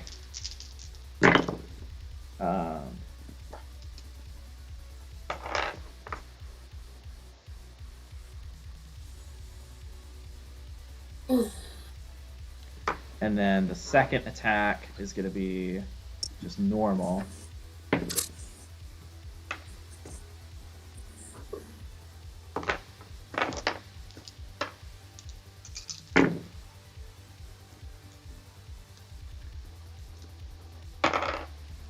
Okay, so you're going to take 16 that halves to 8 bludgeoning damage and 36 points of acid damage from the nat 20 attack from the pseudopod. That's the first attack. You are then going to take 6 points of bludgeoning damage, halved to 3. Yep. And 16 points of acid damage from the second pseudopod. I'm unconscious. Ugh. We're all fucked. Nah, we're good. We're good. Okay. Buck goes unconscious as he is wrapped up by this ooze behind him. Fuck. Damn. Okay. I believe that is it. Yeah. Cool. So we will go back to the top of the order. A moment for that. Oh, that's the fucking MVP. Can you imagine all this shit with lightning bolts hitting us? Like, holy fuck. So No, I would have been dead. I would have just been all dead. Oh, man. this is I'm really What do really you mean glad we you all guys would be dead? reminded We all Tyler. are still dead. I'm really glad that you guys can reminded get rid of Tyler the that difficult they're terrain ever because that disappears. okay. I will remove the Be difficult happy that terrain. gives you a chance for another cool rage ability. We're fine. Yeah. You see that Rab, his wounds heal slightly, but he is still looking very hurt. Heals. God damn it. This just gets worse and worse. And then it's gonna be Rab's turn. Who is gonna turn his focus towards It Sledge? wasn't even a part of his turn. No, you're gonna hear Sledge. No, he's unconscious. Get him. Get him. Wow, Buck will remember that too. No, we won't. I mean, is that Oh, actually what Sledge sure. says? No, that's not. That's what I This thought. is why you reminded Tyler of the advantage. So, Sledge, I need Are you to you make gonna- a Constitution saving throw. Throw. Right. That is going to be a 18. Okay, Nice. yeah, you're good. That's what I figured. Cool. So, 3 attacks on you. Oh, you scally little rat! How dare you hit your friend? Does a 23 hit? Get that weak shit out of here. It doesn't. Okay, does a 24 hit? Yes. Okay, so I got 1. Let's see here. So that's gonna be 10. 10 slashing damage plus 9 poison damage. Oh, 9 poison. Mm-hmm. I'm resistant, so that rounds down to 4. That does round down to 4. So give me 1 second. 4. And then you said 10 slashing? I did say 10 slashing. And it's non-magical, or is it magical? I believe it would be non-magical. Then I'm going to shrug off 3 of that. Okay. Good for you, buddy. Alright. As Rab roars out and swings at you. You shouldn't have come here, or you should have cooperated. I literally tried to cooperate. Not and it didn't. you, dipshit. Oh. Seymour, Yeah. you're up, buddy. All right, so if I bonus action Misty Step, that will get me out of a grapple, correct? That would get you out of a grapple. Yep. And I can see up on top of that second story just a bit, or that second level just a bit, right? Yeah, absolutely. All right, bonus action, Misty Step up here, Okay. out of the grapple, no movement, no nothing. So yeah, no you just got opportunity this like attacks, right? squelching like grapple, and then all of a sudden, bamf, and Seymour is up on the balcony. And I look over and see my best friend Buck on the ground to another one of those blood blobs that just attacked me. Mm-hmm. And I get very angry, and I would like to shoot that blob twice with my Eldritch Blast. Okay. Yeah. Let's go. Dude, Rab's such a bitch. Fuck that guy. Yeah, I hate him. Dude, Rab's a fucking cunt. Can we kill him, Like, Buck? Are we allowed to kill 90% him? of Tyler's NPCs, I hate him. First one to hit is a 17. 17. Let me double check, but that does hit. Natural fucking 20, let's go! Okay, Let's go! okay. Alright. Systematically fitting. Yeah, it is. Alright, so let me get a D10. I'm not used to these. D10. Alright, so the first one does 11 damage to him. Okay. The second one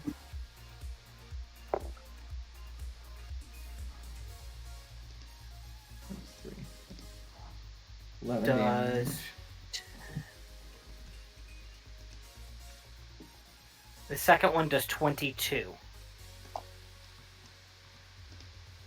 All right. You send 2 Eldritch Blasts, one of them extra powered by the anger that you feel towards this ooze for knocking Buck down, and you see that this 6-foot mass of blood is cut in half down to about 3 feet tall, but is still active and moving. Okay. That is my turn. All right. Desto, you're now up. I am going to sneak attack Goombish or whatever his name is. Yeah. His name is Cumbitch. His big brother Cumrag. I did not think of the implications of these That names is, until I said them out loud. 18. 18 will hit. Okay.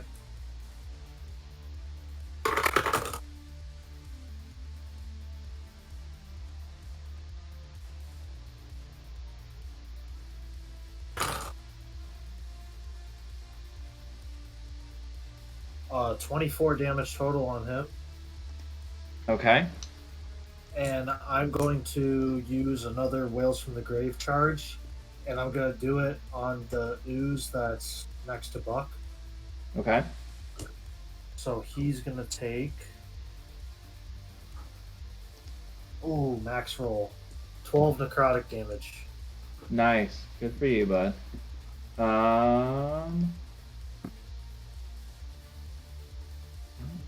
That will be full 12. Cool. 12 damage.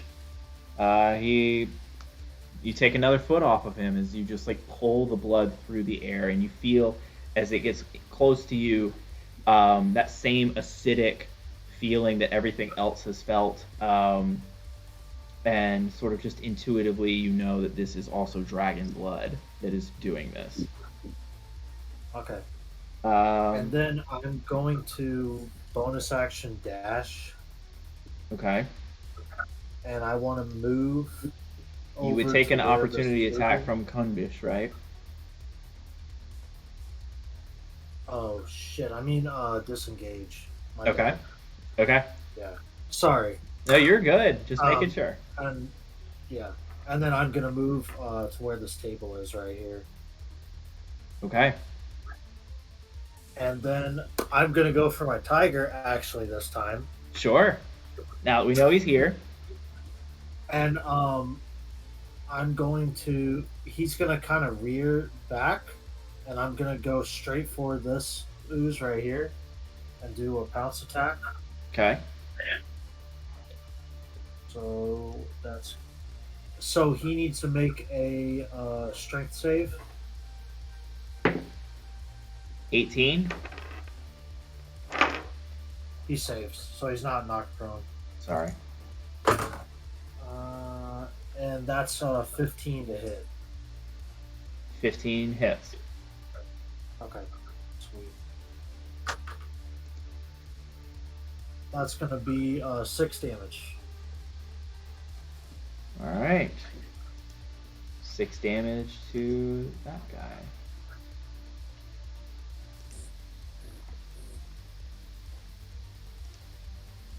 Now it is my turn. All right. Cool, cool. So next up is Bobby Joe.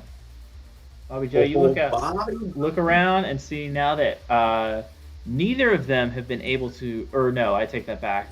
You are now grappled by the ooze, and Kuyag is out there as well. What would you like to do? I'm gonna try to get myself out of this grapple. Mm-hmm. What do I roll for that? That would be a. Where did it go? So, Bobby Joe, just as a reminder, it uses a full action to get out of the grapple, and a grapple only stops your movement. You can still attack if you're grappled. Yep. Okay. I forget that. For some reason, I keep thinking my hands are like tied or something. I think it is That would be fair for great. me to let you know, because this happens in 6 seconds, but in that intervening seconds, you do get the feeling that if you were to remain grappled, you would still take damage. It would not be as significant as the initial damage, but you would take damage if you remain grappled. Okay, I'm gonna have to try to get out of. Yeah, I believe escape from a grapple is a strength saving throw. Oh God, of course it is. I believe it is Acrobatic. acrobatics. You can or use athletics or acrobatics. Okay, to contest athletics or their acrobatics. athletics. Yeah, so the person doing the grappling, it has to be strength. Yeah. person being grappled can either dex or That's why it doesn't specify. strength their way Okay, out. cool. Yeah. Try to score him out of it. Athletics or acrobatics, whichever you would prefer. But go ahead and give me a roll. Pray for me, y'all. You got this. We're praying. Christ. No, I don't. I got an 8. Eight's not gonna do it. You're just shot. Well, shoot him up. Bonus action. I believe that means. Did I read this right? I guess it's at the start of each of its being target. Yeah. Okay. So. You take 11 points of acid damage as you remain grappled.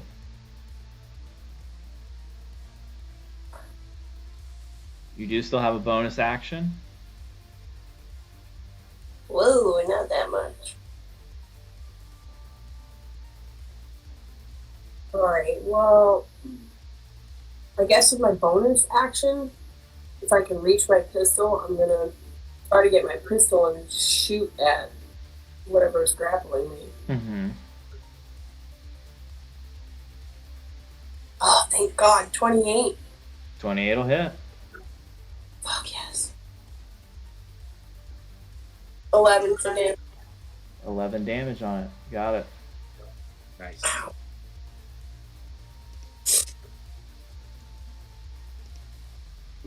Okay.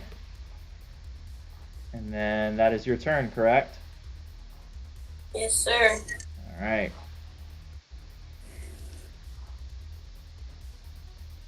All right. So then it's going to be Kuyag, who is going to attack Bobby Joe, and Kundish, who is going to run after Desto. 5, 10, 15, 20. All right, so we'll do Kuyag's attacks first.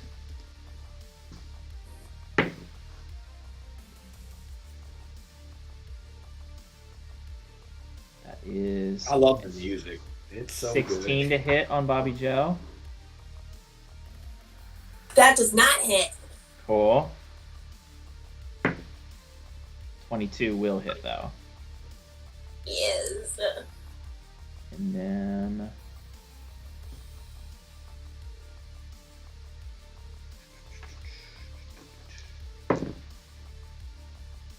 take 14 points of bludgeoning damage. Oh my lord. I'm not good, y'all. I'm not good. No, no.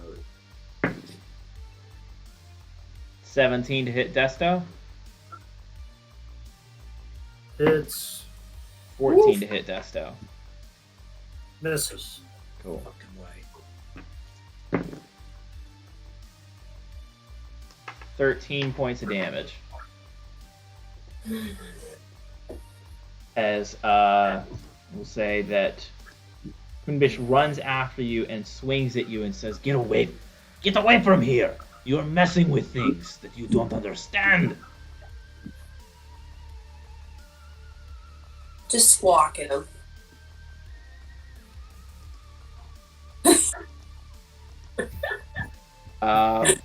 Buck, it is now your turn.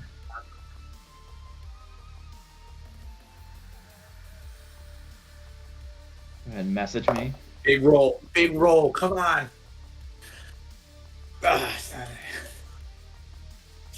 And then Sledge, you are up. Do you want me to text you or message you? Either.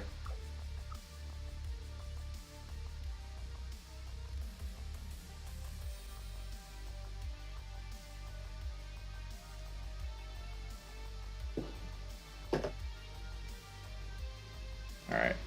And yeah, Sledge, you're up.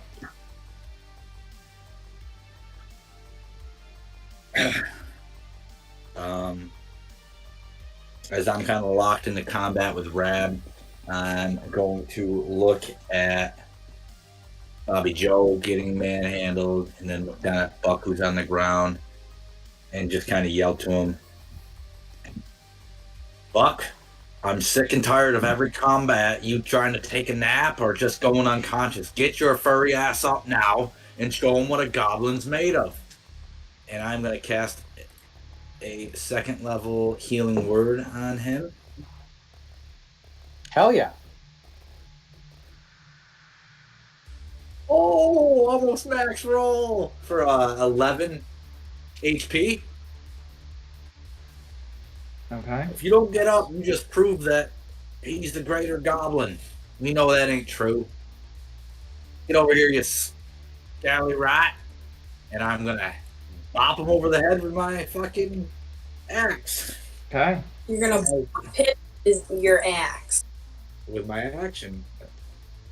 To ram. Yeah. Are you gonna hit I'm him? not gonna hit Buck. Yeah, it's the only thing I can do with an action. Yeah. Go ahead and hit him then. I thought you were trying to bippity boppity boo Buck with an axe. No. That's funny. Bippity boppity, get your bitch ass up. I'm gonna hit him with a 20. 20 will hit. All right. Actually, you're not doing it. It's gonna be for you, motherfucker. 6 slashing damage. You slice into Rab, just like this little, and pull your axe out, not really getting too deep into him, and he kind of looks at the wound and is just like, "This is why you weren't going to be a warrior for me. Weak."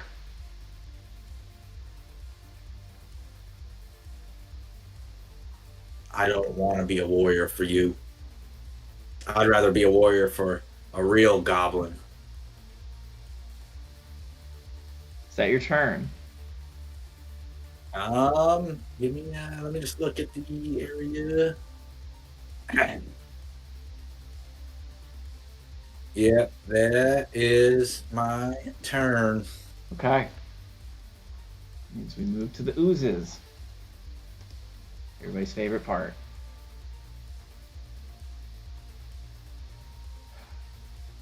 So we'll start with You one. gotta do it. I know. You- I'm not getting there yet, though. Give me some time. I gotta make peace with myself. One is going to attack the tiger. Oh, It is an 25 to hit, Jesus. and a natural 20 oh fuck! Oh A my! natural 20? on the tiger. It's No. better on the tiger than on you. No, I know, but damn, son. Um, That's my tiger. damn. Jimmy, how many Right. hit points does this tiger have?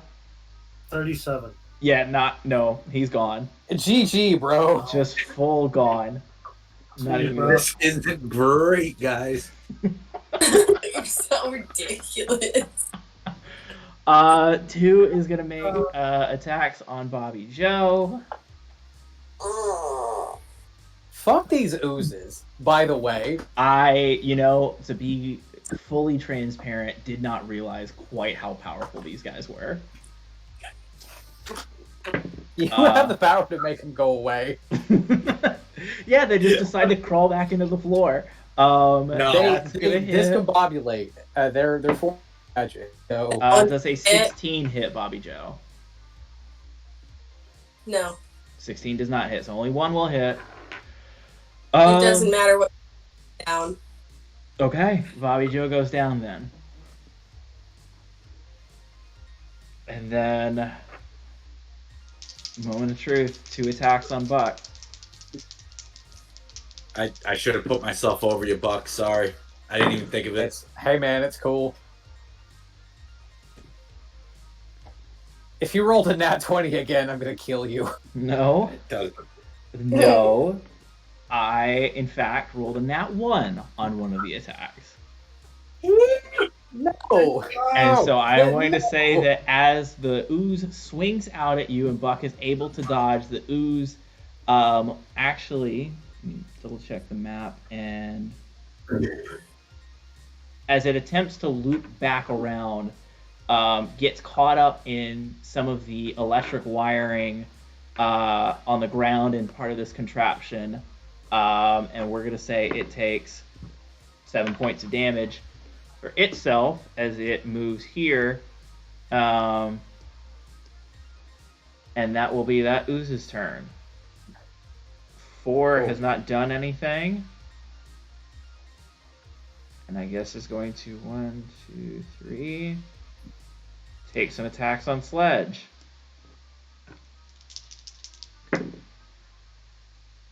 Another nat 1. I can't justify anything happening to it, but it doesn't hit you, Sledge. You're good. We used to use you as condiment on our peanut butter sandwich, you stupid ass jelly. I will say it actually damages Rab a little bit. Literally blood, dude. That's fucking weird. It looks like jam from Seymour. Cool. So at the top of the turn order, I'm actually gonna stop for a second. It is 11:30. Oh, I do not want to keep people too late, so I will ask the group whether you guys want to privately message or if we can talk about it over the table. Does now seem like a good place to stop, or would we like to power through and see how this combat resolves? It depends on how long it's going to take. I can't guarantee that. I will say that Rab is very hurt. I would say that you got... The twins are at about half health apiece, roughly. The oozes are substantial, but I mean, things could happen with the oozes.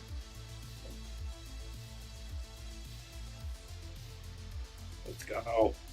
AJ is a predictable thumbs up. He's up until 5 a.m. I actually have to be up fairly early tomorrow, so I think I'm going to be a thumbs down. Okay. I have to be up early tomorrow too, so if he's going to say thumbs down, I'm saying thumbs down. You're on vacation, Kayla. I have to get up and get out of here and make a 4.5-hour drive, so suck my balls. I'm good either way, so if people are thumbs Comes down down to Taz. No, it doesn't. Doesn't good either way. I mean, I could I can DM override whatever happens. I am just trying to get like a pulse of what people's preferences are. I would go thumbs up given the fact that I am not pressured on time, but I understand the restraints, and I would say for the better of the group, it would be a no. I think I am in agreement. I think that given where combat is currently and what could happen, I think we will leave it here as a building of suspense for next session. So tonight, this is where our session ends.